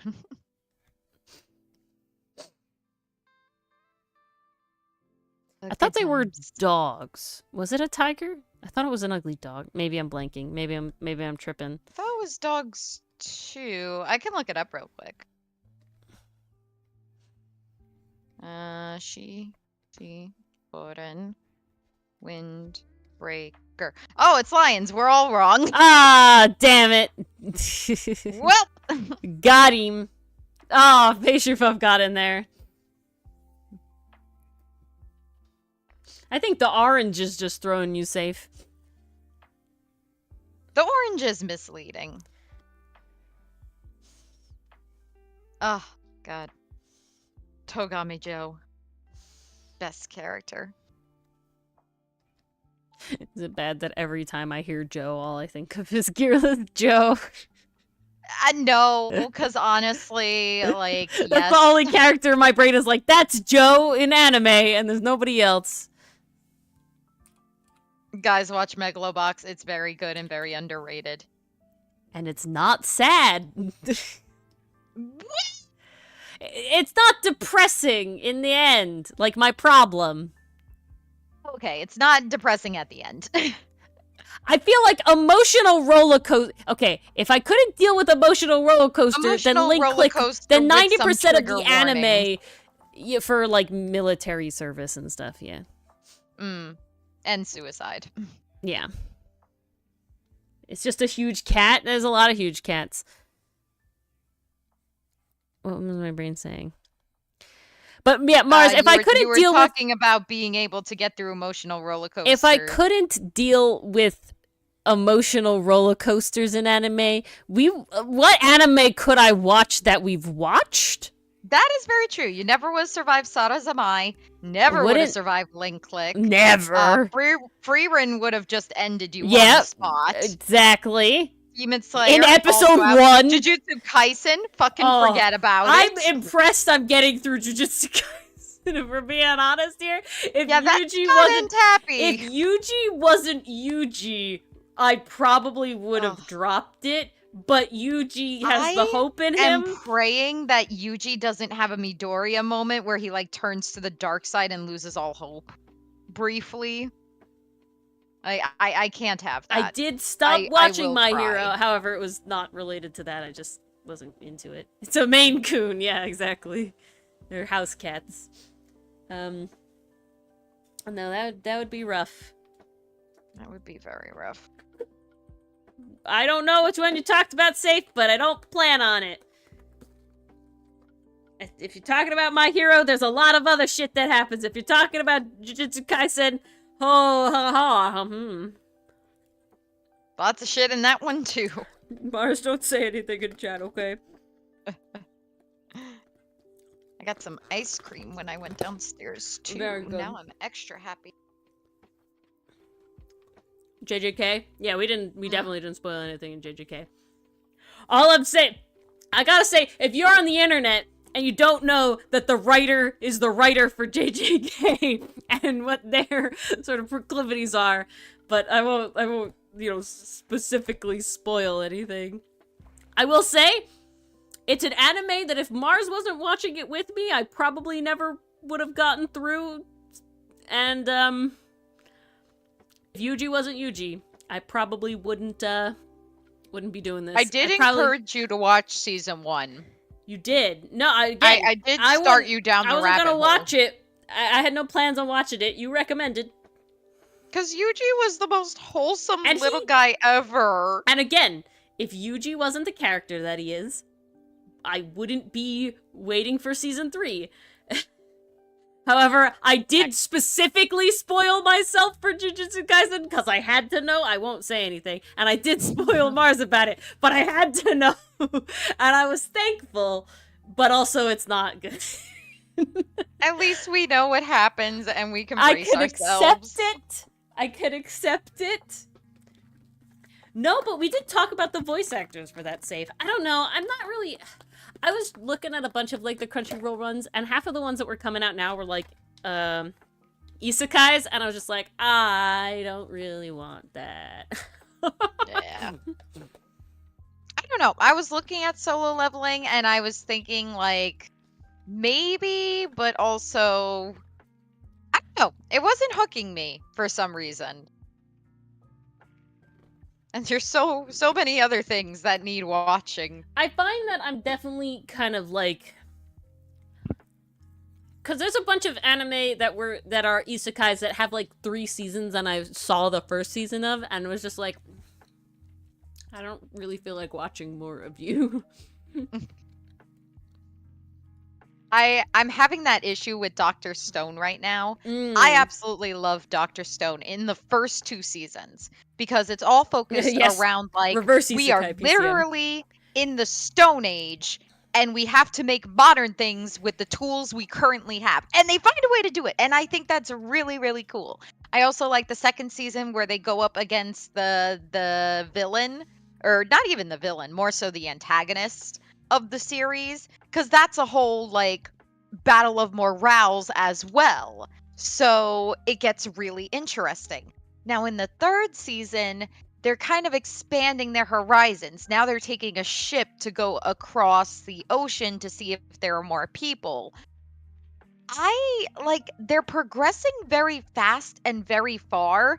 And I don't know, I just really liked when the show was in its Stone Age era and they had to find workarounds for the things they need to build. Now, don't get me wrong, they're still doing that, but I don't know, it just doesn't feel the same to me. I probably will watch season 3. I gotta get around to it because I do still really like the characters and I do think it's a really fun story. I also love the science behind it. The fact it's all accurate is absolutely insane to me. Like, props to the manga writer. I don't know. I really love season 1 because like it's working with your limitations. So suddenly when you take those away, it's kind of like, huh. Well, now you made it easier, and that's not as intriguing. Yeah.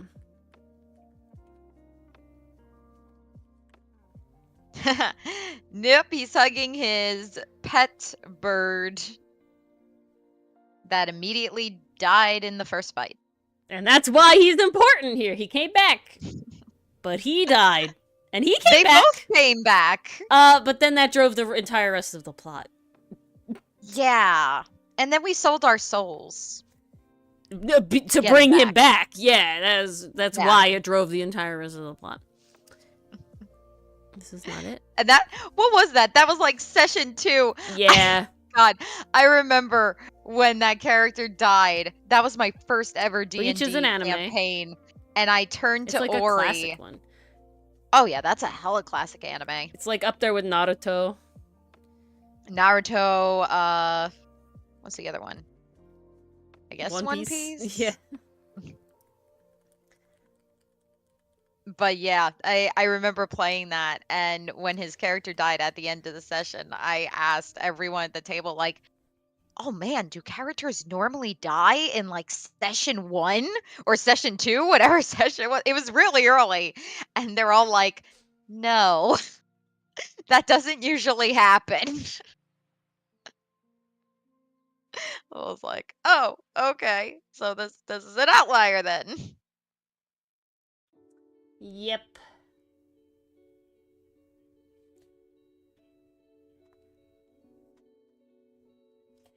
And I have heard of Bleach, but I don't have any plans on watching it. It's hard to get into the older ones just because they are very explanation heavy and the pacing can be a little wonky. I'll also I think my favorite quote-unquote old anime is Sayuki, specifically Gensomaden Sayuki. That is the best one, in my opinion. And it's basically a retelling of Journey to the West, so it's good. Also, this Sayuki version of Goku, that is my Goku. That is my version of Goku. He's so good. He's so childlike. He's so fun, but he can also kick some ass. And he has a really wholesome found father relationship with the priest Sanzo, who's like, I show I care by being mean, but deep down I actually care. Don't you dare die, you idiot. It's one of those relationships. And it's so good, and the other 2 characters have this found family vibe, so they're like, this guy acts like a mom, and this guy is like the brother. I think I got drawn. Oh, I know what happened. I found Gensomaden Sayuki when I was into Final Fantasy 15. And Final Fantasy 15 had Noctis, Prompto, Gladio, and Ignis in it, who is basically like, here's the main guy, here's the best friend, here's the mom of the group, here's the brother figure of the group. Then you go to Gensoma and Sayuki, and it's like, here's the child, here's the pseudo-father figure, here's the mother of the group, here's the best friend / brother. Yep, it's the same freaking story. Different coat of paint. See, it's funny, I definitely, especially nowadays, am fairly, like, not watching older animes, mostly because they're really long.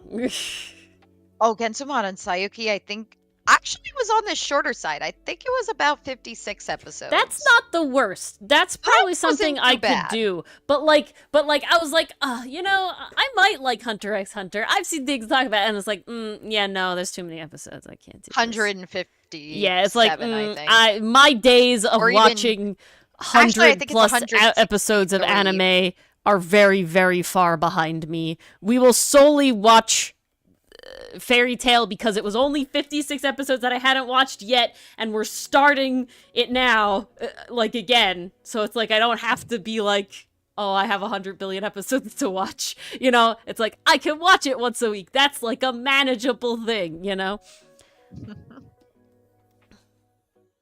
Rookie numbers, Mason. What numbers are you pulling? I mean, Mason, in my anime watcher prime, I watched all of Naruto. I watched, is Fullmetal Alchemist Brotherhood that long? I watched most of that. I believe it's 60 episodes. Okay, not the worst, but definitely not short. Definitely on the lower end, but it is definitely not short. I watched all of Fairy Tail at the time, which is all of Fairy Tail currently existing now, except for 50 episodes of it. So that's like 400+ episodes. See, I watched the first like 3 seasons of that safe, and then it was a show that I was, like, not gunning to watch again. Does that, you know, I find a lot of shows I fall off more, not because I don't like, I've only ever once stopped watching a show specifically. Most of the time I find it's just a show where... What show was that? It was Cyberpunk Edge Runners. Oh, okay. I thought it was one I'd never heard about. No, that's the only show that was like, I specifically am no longer watching this mid-season, you know, mid-show. I have made the conscious decision to say that I can no longer watch this, and I will no longer watch it. That's the only show that I've specifically done that. Other shows I have, like, I'll watch all of the seasons that are out at the time, and then they're just not compelling enough, or I don't have the people around me to, like, watch it with, you know, to be like, I'm gonna put in the effort to watch the next season here. It definitely ends depressing. And that's why I stopped watching, because I saw the signs. And I went, nope, not for Ori.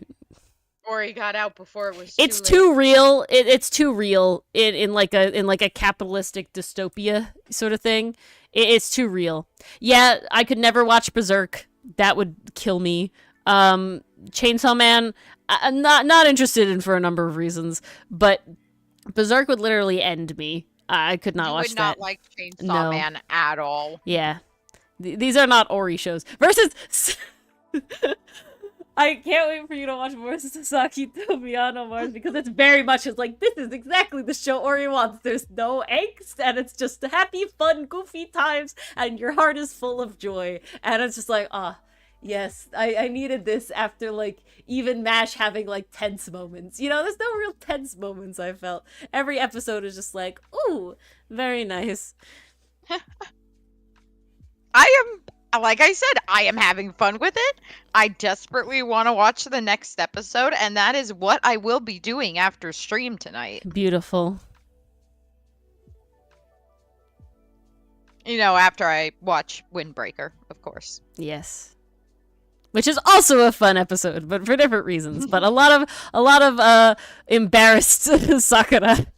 So yes, very good. That's my favorite kind of Sakura. A lot of embarrassed Sakura. A lot of Nire being like freaking just starstruck by everybody in his class and having a good time. Kind of Nire. So good. I'm getting fed this episode. Suo's in there too, having a a jolly old time of existing with the rest of them, and basically like Suo's there to basically be like, yes, I'm also Sakura's friend. He can deal with it.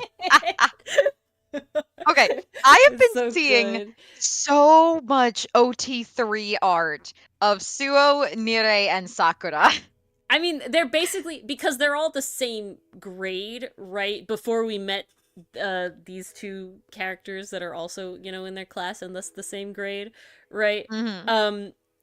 The other characters we were with before were upperclassmen to them. Hajime and blanking on Shark Teeth Man. Something with an H. Oh. Hiragi? Yeah, Hiragi. Okay. They're all like upperclassmen, so they're definitely not. Sakura is the cherry blossom, yes, but his last name is Sakura. Yeah, Suo vibing and occasionally beating a grown man's ass with like 2 moves. Very good shit. It is top tier. Yeah, it was very good stuff. But so this is definitely like we're forming the friend group, right? Because Hajime's definitely like, upperclassmen, and so is Hiragi, right? They're like role models more. And then this is like this is the 5-man band, okay? We have the leader, we have the smart guy, we have the fucking heart, we have the big guy. I'm missing one. Leader. The foil. There you go. The yes. Lancer. That's what it is. The leader, the lancer, the heart, the big guy, and the smart guy. They're all here now. Beautiful. The gang's all here. The gang's all here. Yeah. Sugihara is very much we're friends now. Let's all get soft tacos later. That's him. It's very good. God, that soundbite is so good. Kiryu, yeah, there it is. Kiryu is he has perpetual cat mouth, which is funny. Oh, I love that. But he does a good code switch. Hello, SRD. Hello, SRD. We are good. We're doing vibing. Pretty good.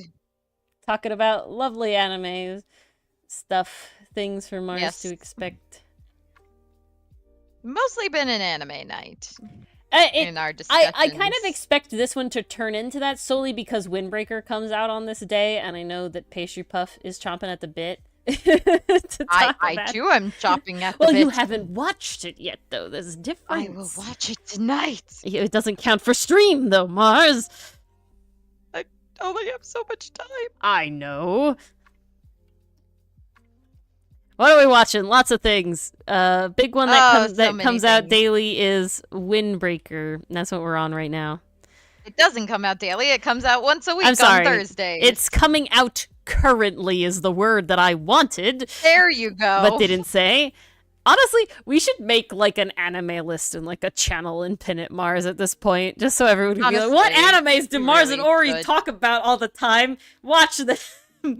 And then say dub, sub, dub. Whatever it is. We really ought to specify. Mars is watching that on SRD. I am not, and I don't plan on it. I am watching Kaiju number 8. I am 1 episode behind, just because schedules suck. I'm really enjoying it, though. I really like the friendship between Kafka and Ichikawa. That one's really fun. Also, just in the most recent episodes, Kafka is just adopting everyone's like, yes, I am your father now. I love that whole scene. Especially with is her name Kiriko? No, I don't remember her name, but she's the blonde-haired girl with the pigtails. Basically, Kafka is like a father figure to her, and I'm like, yes, I'm here for this. Good night, Mason.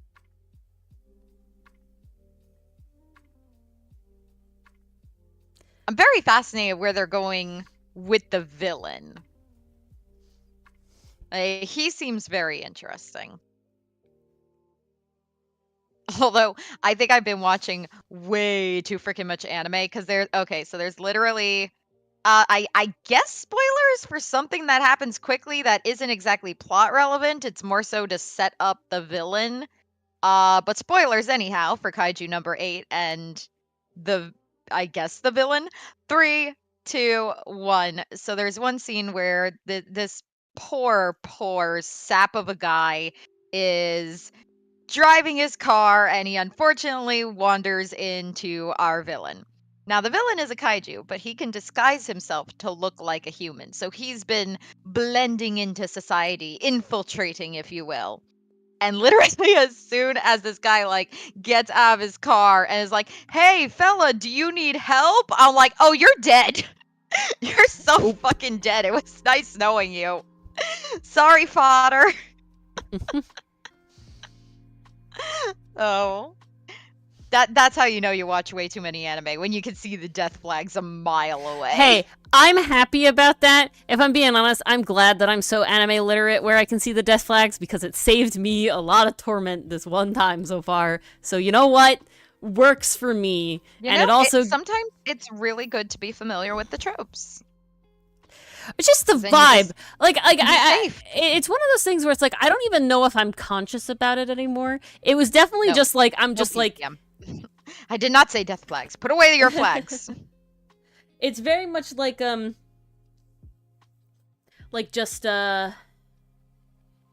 brain died. That's what I'm doing. I watch it brain dead. It's where like the vibes are off, right? The vibes are just like I can't tell you exactly why I feel this way, right? Like I couldn't sit here and analyze it for you, but the death flags are here, you know? And it's like, yep, no, they are. Proved myself right. Yup. It be that way sometimes.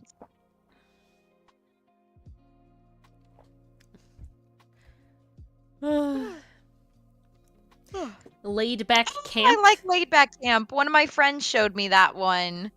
It's very wholesome. I think I've only seen season 1. But it was very cute. I know they're up to season 3 now. Season 3 I think is still coming out, if I remember. Oh, I have a question, Mars, because I was looking at anime on my own, which honestly I very rarely do. Le gasp! Yeah, it was like me going through Crunchyroll and be like, ooh, what might I want to watch? Like what you're doing right now. I have a question. I know that you have the sort of like 3-episode test, but do you have any further vetting process before that? Or you just kind of like hear about one, read the description, say here on Crunchyroll, or do you look it up on my anime list and see that rating? Or, so what do you do? I don't typically go off of ratings at all, because I find the ratings to be very unreliable. If you spend more than 5 minutes on my anime list, like I have a my anime list account, so I get updates from animes I'm watching about like, oh, someone's discussing this, join the conversation. And half the time it's really stupid shit and people are commenting about really stupid shit. So and I'm not gonna begrudge people. If that's what they want to talk about, be my freaking guest. But that's definitely not what I'm here for. And of course, you got some trolls who will try to artificially lower the score. I don't find ratings to be reliable in the slightest. What I do typically do, this is how I've gotten into most of the shows I watch, is I'll find a video essay on YouTube, either someone I'm subscribed to or it'll pop up on my feed. Not at all safe. And I'm like, oh, hey, this looks kind of interesting. And the way the person is describing the show and talking about the different themes and how it made them feel while watching it is really intriguing me. I wonder if I'm going to feel the same way. So nowadays, that's how I get into my shows, is I'll see someone else talking about it and being like, oh, that sounds kind of cool. I want to try that. That is actually how I almost started watching Mushoku Tensei, I think it's pronounced. The one where the guy gets isekai'd into being a kid and he's a powerful wizard and it's a fantasy thing. Looked great, but then there were some other elements that I was kind of like, hey, okay, I'm glad this guy got something out of it, but I don't think this is for me. But I came very close. I came very close to saying, oh, maybe, but nah. The way I used to find anime in the past, back when I was a baby animator, was I used to watch a ton of AMVs. Like, so many. There was a channel I followed called Best of AMVs. And this is also how I discovered my music taste as well. Because basically any song they used in these videos, I was like, oh, I'm vibing to this. What's the name of the song? This is how I discovered half the bands and songs I listen to. But I'd see like how they were editing these videos and what clips they were using. And I'm like, oh, that looks like a really badass scene. And the music made it sound badass. I want to know what that's from. Thing's a vibe, SRD. So I'd wait until the credits, or I'd look in the what's it called? The description for the anime name, and I'd watch that. That's actually how I discovered Persona 4, is somebody made an AMV based on the anime images. So I thought that looked really cool, found it on my anime list, and then realized it was based off a game. So then I thought to myself, oh, I should look at the game before I check out the anime, because I have watched and played Dramatical Murder. Don't at me. And let me say, the game and the anime were incredibly different from each other. So I was like, I should probably check out the game first before the anime. And then I fell in love with the game and was like, yep, nope, this has changed my brain chemistry and how I tell stories. And this is how I think now. And oh my God, this is the best thing ever. SRD says, Marge, you're not for Mushoku Tensei. It's okay. It's not as bad as they thought, but you're not missing too much. Okay. It sounded interesting. I like fantasy settings. I like fantasy. I like supernatural. And anything that I don't typically go for slice of life. And typically when I do go for slice of life, it's either got a Sasaki Miyano twist where it's like, this is super cute and really wholesome. It has to be like a special slice of life. It's gotta be a little something extra going on. Or Mr. Villain's Day Off. You know, like, it has to be... Day Off is a very good example. My Boss is Goofy is a good example. My Roommate is a Cat, also a great example, but then that one also hit close to home, so I was sobbing by the end. Great anime, though. But yeah, there has to be like I wanted to try it for the fantasy genre, but then I was like, these other elements just aren't singing. I admit, I'm kind of like, I'm not really interested in watching isekais anymore. I'm kind of like, it has to be really cool. Very over the person getting brought into another world bit. I just think the market is so saturated with them. Even with, like, you know, it's Konosuba exhausting. Is kind of like, at least I've only seen the first season, is supposed to be like a goof on it. Being its own thing from what I hear. And it's very similar to, like, I still like Time I Got Reincarnated as a Slime. Because that's another one where I've watched both of those. I've watched season 1 and then just never came back. From being an isekai to just being a fantasy romp. It's almost to the point where, did this need to be an isekai in the first place? Yeah. Couldn't have just been about a slime that's born with these incredible powers. I think those are the isekais I like. The ones where they don't have to be isekais. You could literally write out that plot point and it would not change a thing. Safe to answer your question, Oshi no Ko, I've heard good things, but then I also heard some really weird things. And then I know about the baby that the anime will probably get to. So and I can't do that tread one lightly. The manga writer did some weird. Oshinoko's the like idol one, right? Yeah, that's the idol one. Yeah, it's I've also seen got like a lot of nation. Yeah, with the babies, I can't do it. I've seen like things with the babies, and I'm just like, I don't like that. There's I don't like that at with, all. Like brother, sister, but also lovers in a past life, and very I'm just uncomfortable. Like, ew, no, out. I'm out.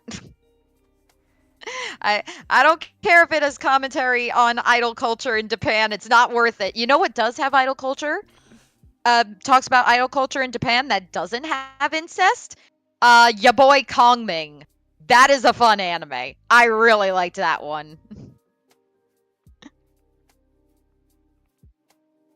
That one I actually wanted to show you, Ori.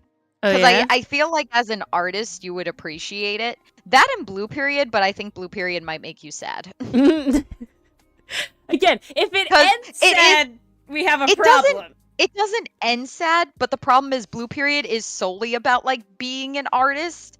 And the main character feels like lots of pressure and starts like stressing out and feeling sick. And I'm like, that might hit a bit. See, it's actually interesting. It's actually interesting because I just experienced this. So in this webcomic that I just like finished, like caught up with today, Reads, I actually related very, very, very much to this like comic artist more than any like other comic artists I've ever like looked into or anything like that. They have like a Q&A episode, and I think it's the second Q&A one, and it's like people like they had at that time like a very like they were uploading every week like significantly long episodes, so it seemed like at least the questions were kind of like, how are you doing this, like are you okay, like what's going on, did you ever like how do you get past the lows or whatever, and all this sort of stuff. And the artist is basically like, I never want to stop drawing these characters. Like, they mean so much to me. Like, even if no one was reading the comic, like, I would still be making it. And all this sort of, like, and I, like, have a very, like, vigorous work schedule that, like, makes sure that, like, I have my day job, and then I have this little bit of free time to do, like, chores and stuff, and then I have comic time, and I, like, make sure that I do all this stuff because I want to do it, and I, and all this sort of things. And I was just like, wow, like, I really relate to this, because other comic artists are usually like, oh, no, I have other projects I want to do, and and even though Mars and I, like, will randomly have bursts of just, like, what would we like to do in the future, it's never really like a, oh, I can't work on Outcast, I want to work on that. It's like, no, I want to work on Outcast, and I want to, I wish I had more time to work on Outcast. I wish I could sit here and do that more, and all this sort of stuff. So it's like, there need to be more hours in the day. I'm definitely in a position where, like, and I'm not trying to brag, okay? I don't want anybody to think that I'm, like, bragging, but it's very much like that I haven't luckily experienced a lot of the struggles that like a lot of internet artists will like comment on, like having big burnout or anything. I don't think I've ever experienced burnout, but I've definitely had like a life real job just made it so that you didn't have time, and it was like, that's sad. Right, but life that's hard not a, or sad, that's not a art me done. That's not a me problem, that's not like a, it's not like a mental health with, like, art-related things. It's more of like a, suddenly I have to work way more hours in my job, and it's just the physical amount of time shrunk. Oh, Safe has a question here. What encouraged you or inspired you into becoming an artist? So the very, very simple answer is, if something isn't done, do it yourself. That's very true. If you know how to draw, you can draw whatever you want. Really, like the very, very basis of my experience. When I like really think hard and look back, I've been like a part of like so this is very funny. I will like sit there and be like, no, my art like journey started in like 9th, 10th grade in high school. But when I technically actually like sit down and remember elementary school, which is more just something like you don't think about it right away. I was doodling long before that. In elementary school, my best friend at the time did these little doodles that were like, really goofy, like, very stylized, like the equivalent of stick horses, doodles of like this donkey, and we made a comic with him. So that's kind of wild to think about, that like that was in me like from then, because it's like there was a long period of my life where I didn't think about comics or do comics or anything, but going back to your roots, very early in life was like, no, we had tons and tons of like loose leaf paper comics that we drew with this character who was this fat little like chonky donkey. And I don't remember anything of it. I don't think I have any of that, like, saved. I really hope that was way. His name, Chonky Donkey. It was definitely not. It was definitely not his name. I think his name was Frankie, if I'm being completely honest. Frankie the Donkey. But what I would say really got me to, like, the point where I am today was definitely I got on Tumblr. And that was like my first big social media. I had been on Facebook, but it was literally for like Farmville and like Cafe City or whatever all those like games were. But I got on Tumblr, and the fandom that I managed to get into fairly fast was Gravity Falls. That was a show that I had like started watching myself on the TV because it was still coming out at the time, and then I found like see, I was never a DeviantArt person, SRD. I was not part of that group. The Tumblr was my big first. And then but I got in like the Gravity Falls fandom, and there's the Gravity Falls AU that was called Monster Falls, where everybody was like some sort of, you know, mythical creature. And it's never too late to start, PCM. Never too late to start. And yeah, it just sort of blossomed from like, oh, I like deer purr as a concept. That's really cool. And yeah, if you can't find art of the thing you want, do it yourself. I'm not incorrect, PCM. I gotta tell you, it's never too late. Until you're really dead. isn't. If you're dead, then like it might be a little too late. That's too late. But before that, never too late. And so it was definitely, it started with that a lot. Exactly, SRD. Yeah, and there you go. Never too late to start trying to do art. You can always learn a new something, skill. You can do it. And then it was definitely just being a part of fandom. You know, if I wasn't a part of these fandoms and seeing all these artists that like I can still remember like the names of in fandoms like Gravity Falls, Voltron was another really big one I was a part of. Those are like the two main ones that I'm like, this is why my art is here now, and it would not be here without these two fandoms. It started with Gravity Falls, and it pushed through with Voltron. There's definitely fandoms in between, and you can see them in my sketchbooks, but those are the ones that are like big deals. And what I would say actually safe is that another big thing that ended up being sort of this tangential push, this like parallel push, was getting into Dungeons and Dragons. When Dungeons and Dragons started being big, when like 5e had come out and Critical Role was gaining like speed as a podcast, so it wasn't like a massive thing as it is today. You know, it was kind of earlier on there. Oh, so good, SRD. Such a good show. I got into D&D, and it turned out Dylan had gotten into D&D as well, and he's been my partner for 10 years now. So that's weird. But yeah, it'll be 10 years this year, I think. That's what it is, yeah. That's wild. But, and so he was playing D&D, and while I played, you know, with some other people, it was never really like the level of D&D we play now. I played with Dylan, and that was the first character that I had that I was like, I want to draw this character. And I then wanted to DM, and so that's where my first original characters came from. Up until that point, the vast, like, basically all of the art that I drew was fan art. I drew the Voltron characters, I was drawing, like, Miraculous Ladybugs characters, all this sort of stuff. Basically everything I drew was fan art. And then Kazoo, my first ever Dungeons & Dragons characters, came into existence. And he already came and left. But I'm not summoning him. He's probably on his computer doing his thing. But and it's his room too. But yeah, I think that those would be the big contributors. Because of D&D, I started drawing every day in after college when I moved back home and started my first job that I had, and it leveled up my art to a level that I felt I was good enough to do a comic in the sort of like mid-end of 2020, and then kind of the middle of 2020 I think it was. And then it was like from there. So I would contribute my...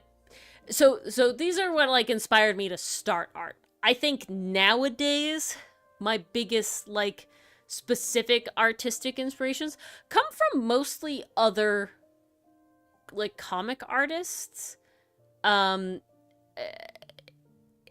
it varies greatly. It's always like I find a comic and I like it and I'm like, ooh, yes, and I also like this from your style. Thank you. And I also like that over there. And but it's a lot more amorphous now. I'll take that.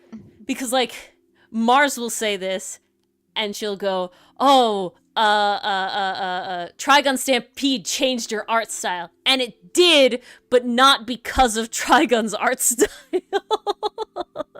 Which is a very funny thing to think about. Not because of Trigun's art style. While Trigun Stampede is the catalyst that made it so my art style is rendered the way it is today, it's not rendered because of the art style in Trigun Stampede.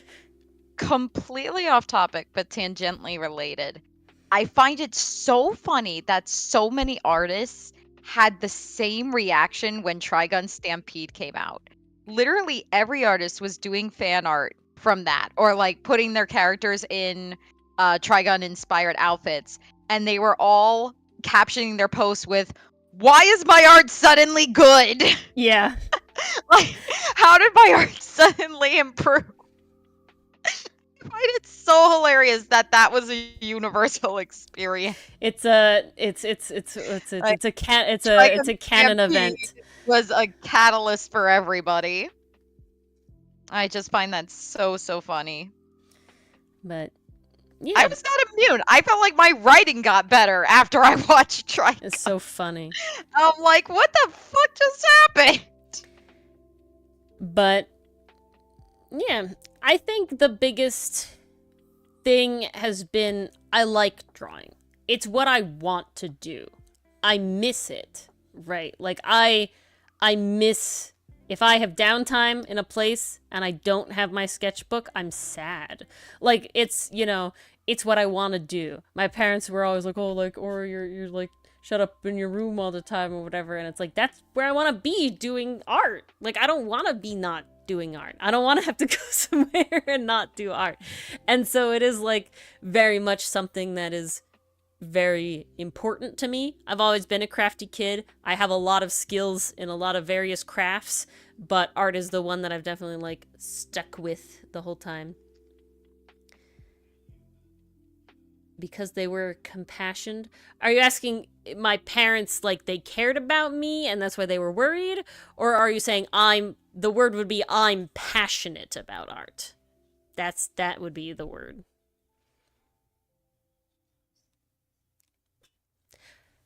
But I'm also very lucky that, like, my parents never discouraged me, you know, from doing art as a thing.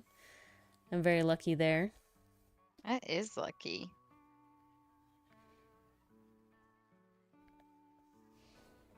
Oh, you're talking about something else? My computer having a seizure. Oh no. Please stop. And that's why we'll never be all VTubers. No, that's not why. Yeah. That is something I do. Okay. Nope, can't risk it. I think that in the future, I might have to make Drawing in Dragon's Night me rigging my VTuber. Otherwise, I'll never, ever, ever get it done. That's a mood. Yeah, it's a mood.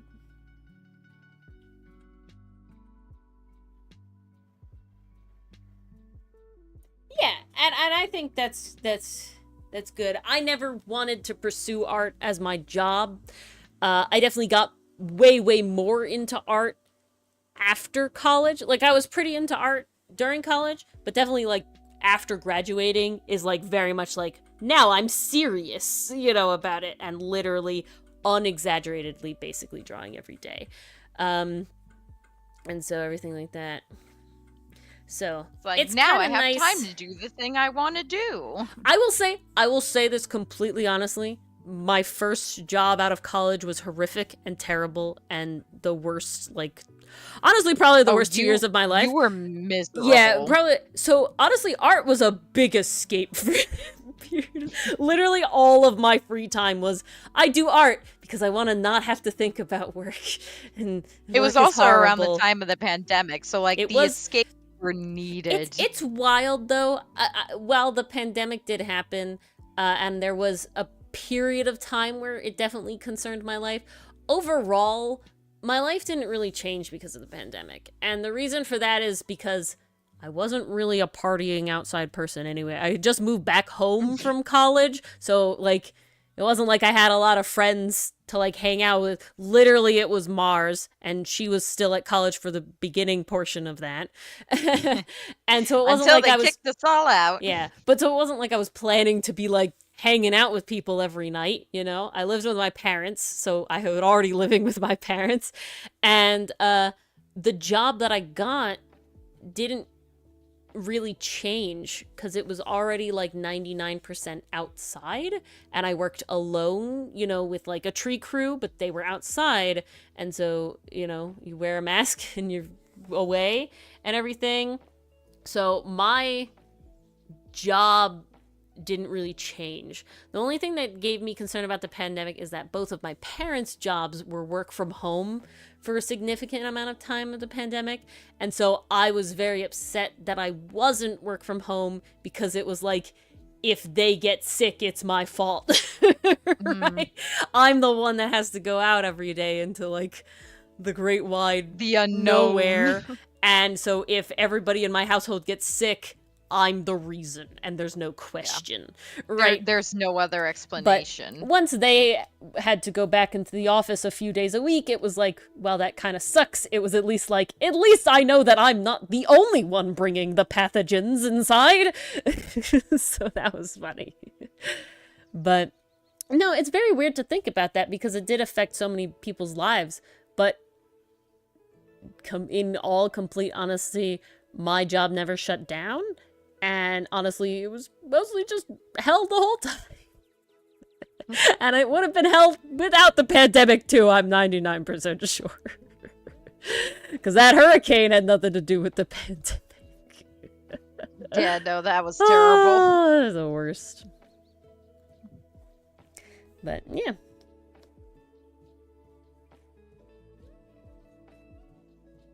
Made medical hoses. Ooh, interesting. Yeah, we had to, like, fight to be, like, an essential service, but they really didn't want clothes. I mean, who does? But since we were basically always outside, they were in close... The crew was in more close quarters with each other than I ever was, just because I literally was alone in my car driving around. They had to be, like, two in a truck. There's a period of time where they actually were forced to drive their own cars to the job sites so that they were not two in a truck. Oh, okay. I remember that. That was a thing. But again, it didn't really affect me and my job. Well, yay for that. Yeah. Online classes change the trajectory of your life. It'll do that. Oh my. Yeah, I got incredibly lucky, like nutso heckin' lucky with the timing of my life, because I actually ended up graduating a semester early. That was just something that kind of happened, and that was December of 2019. And then I went on a plane ride to North Carolina, and we literally landed, this is in like the beginning of March, we landed back home. And it was like, no more flights anymore. They're all done. And it was like, oh, well, damn, okay. That was lucky. Very wild. Very lucky indeed.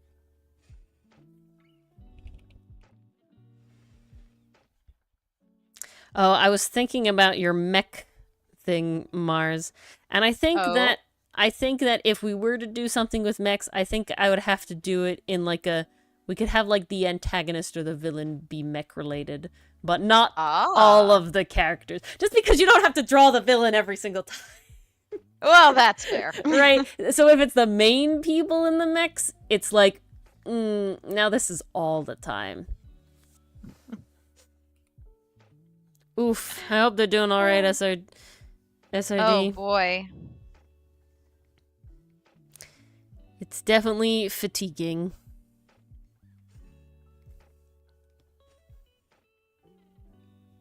it is. All right. I think we are going to wrap up now.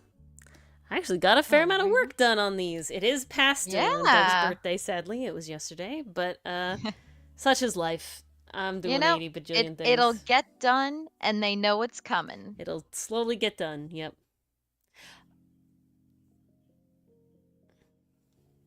Ooh. Wishing them the best of luck. That's good. That's good. It's looking good. Oh, or are you talking about the art? Oh. I just realized. I hope it's looking good for them, too. Me too. But thank you. Oh, nowadays it's definitely less concerning than it was. I've had it once. Dylan's had it like twice or 3 times now. And I staved it off. I believe I have it never. Which I was very impressed with. Because at least to my knowledge, I've never had it. I don't even think it. You know what got me? What got me was traveling abroad in a plane. You're stuck in the same air tube with way many people that are definitely not people with their foreign stuff. germs. Yeah, that's what did me in. Also, then you're jet lagged, so it kind of doesn't help. But yes, thank you all for coming. System. We hope to see you tomorrow for Ace Attorney Investigations, which is the Mars show right now. Yeah. Dylan's been ousted as the host. So many characters. We have Mars. The Mars I'm gonna need so much water. Yes. Lots of water. Lots of growl. It's so funny. The next morning, I always, after voicing, what's his name? Lang, I always wake up with, like, a big wad of phlegm. Oh. And then it's gone. It's just once. You gotta do something about that. No, it's fine. You're being growly. Oh, I'm so sorry, Dichotomy. I'm sorry, ending a little early because I do have to get up way too early tomorrow. Which I don't want to do. Ori's work is being cruel to her. And I also have work tomorrow. I normally wouldn't, but this week got screwy. Yep, that's exactly what it is. For good reasons. But, yep, hopefully we'll see you all tomorrow for Ace Attorney. If not, we'll see you in the Discord. And if we don't see you, have a lovely weekend. And we'll see you next time. Good night. Good night, guys. We'll see you then.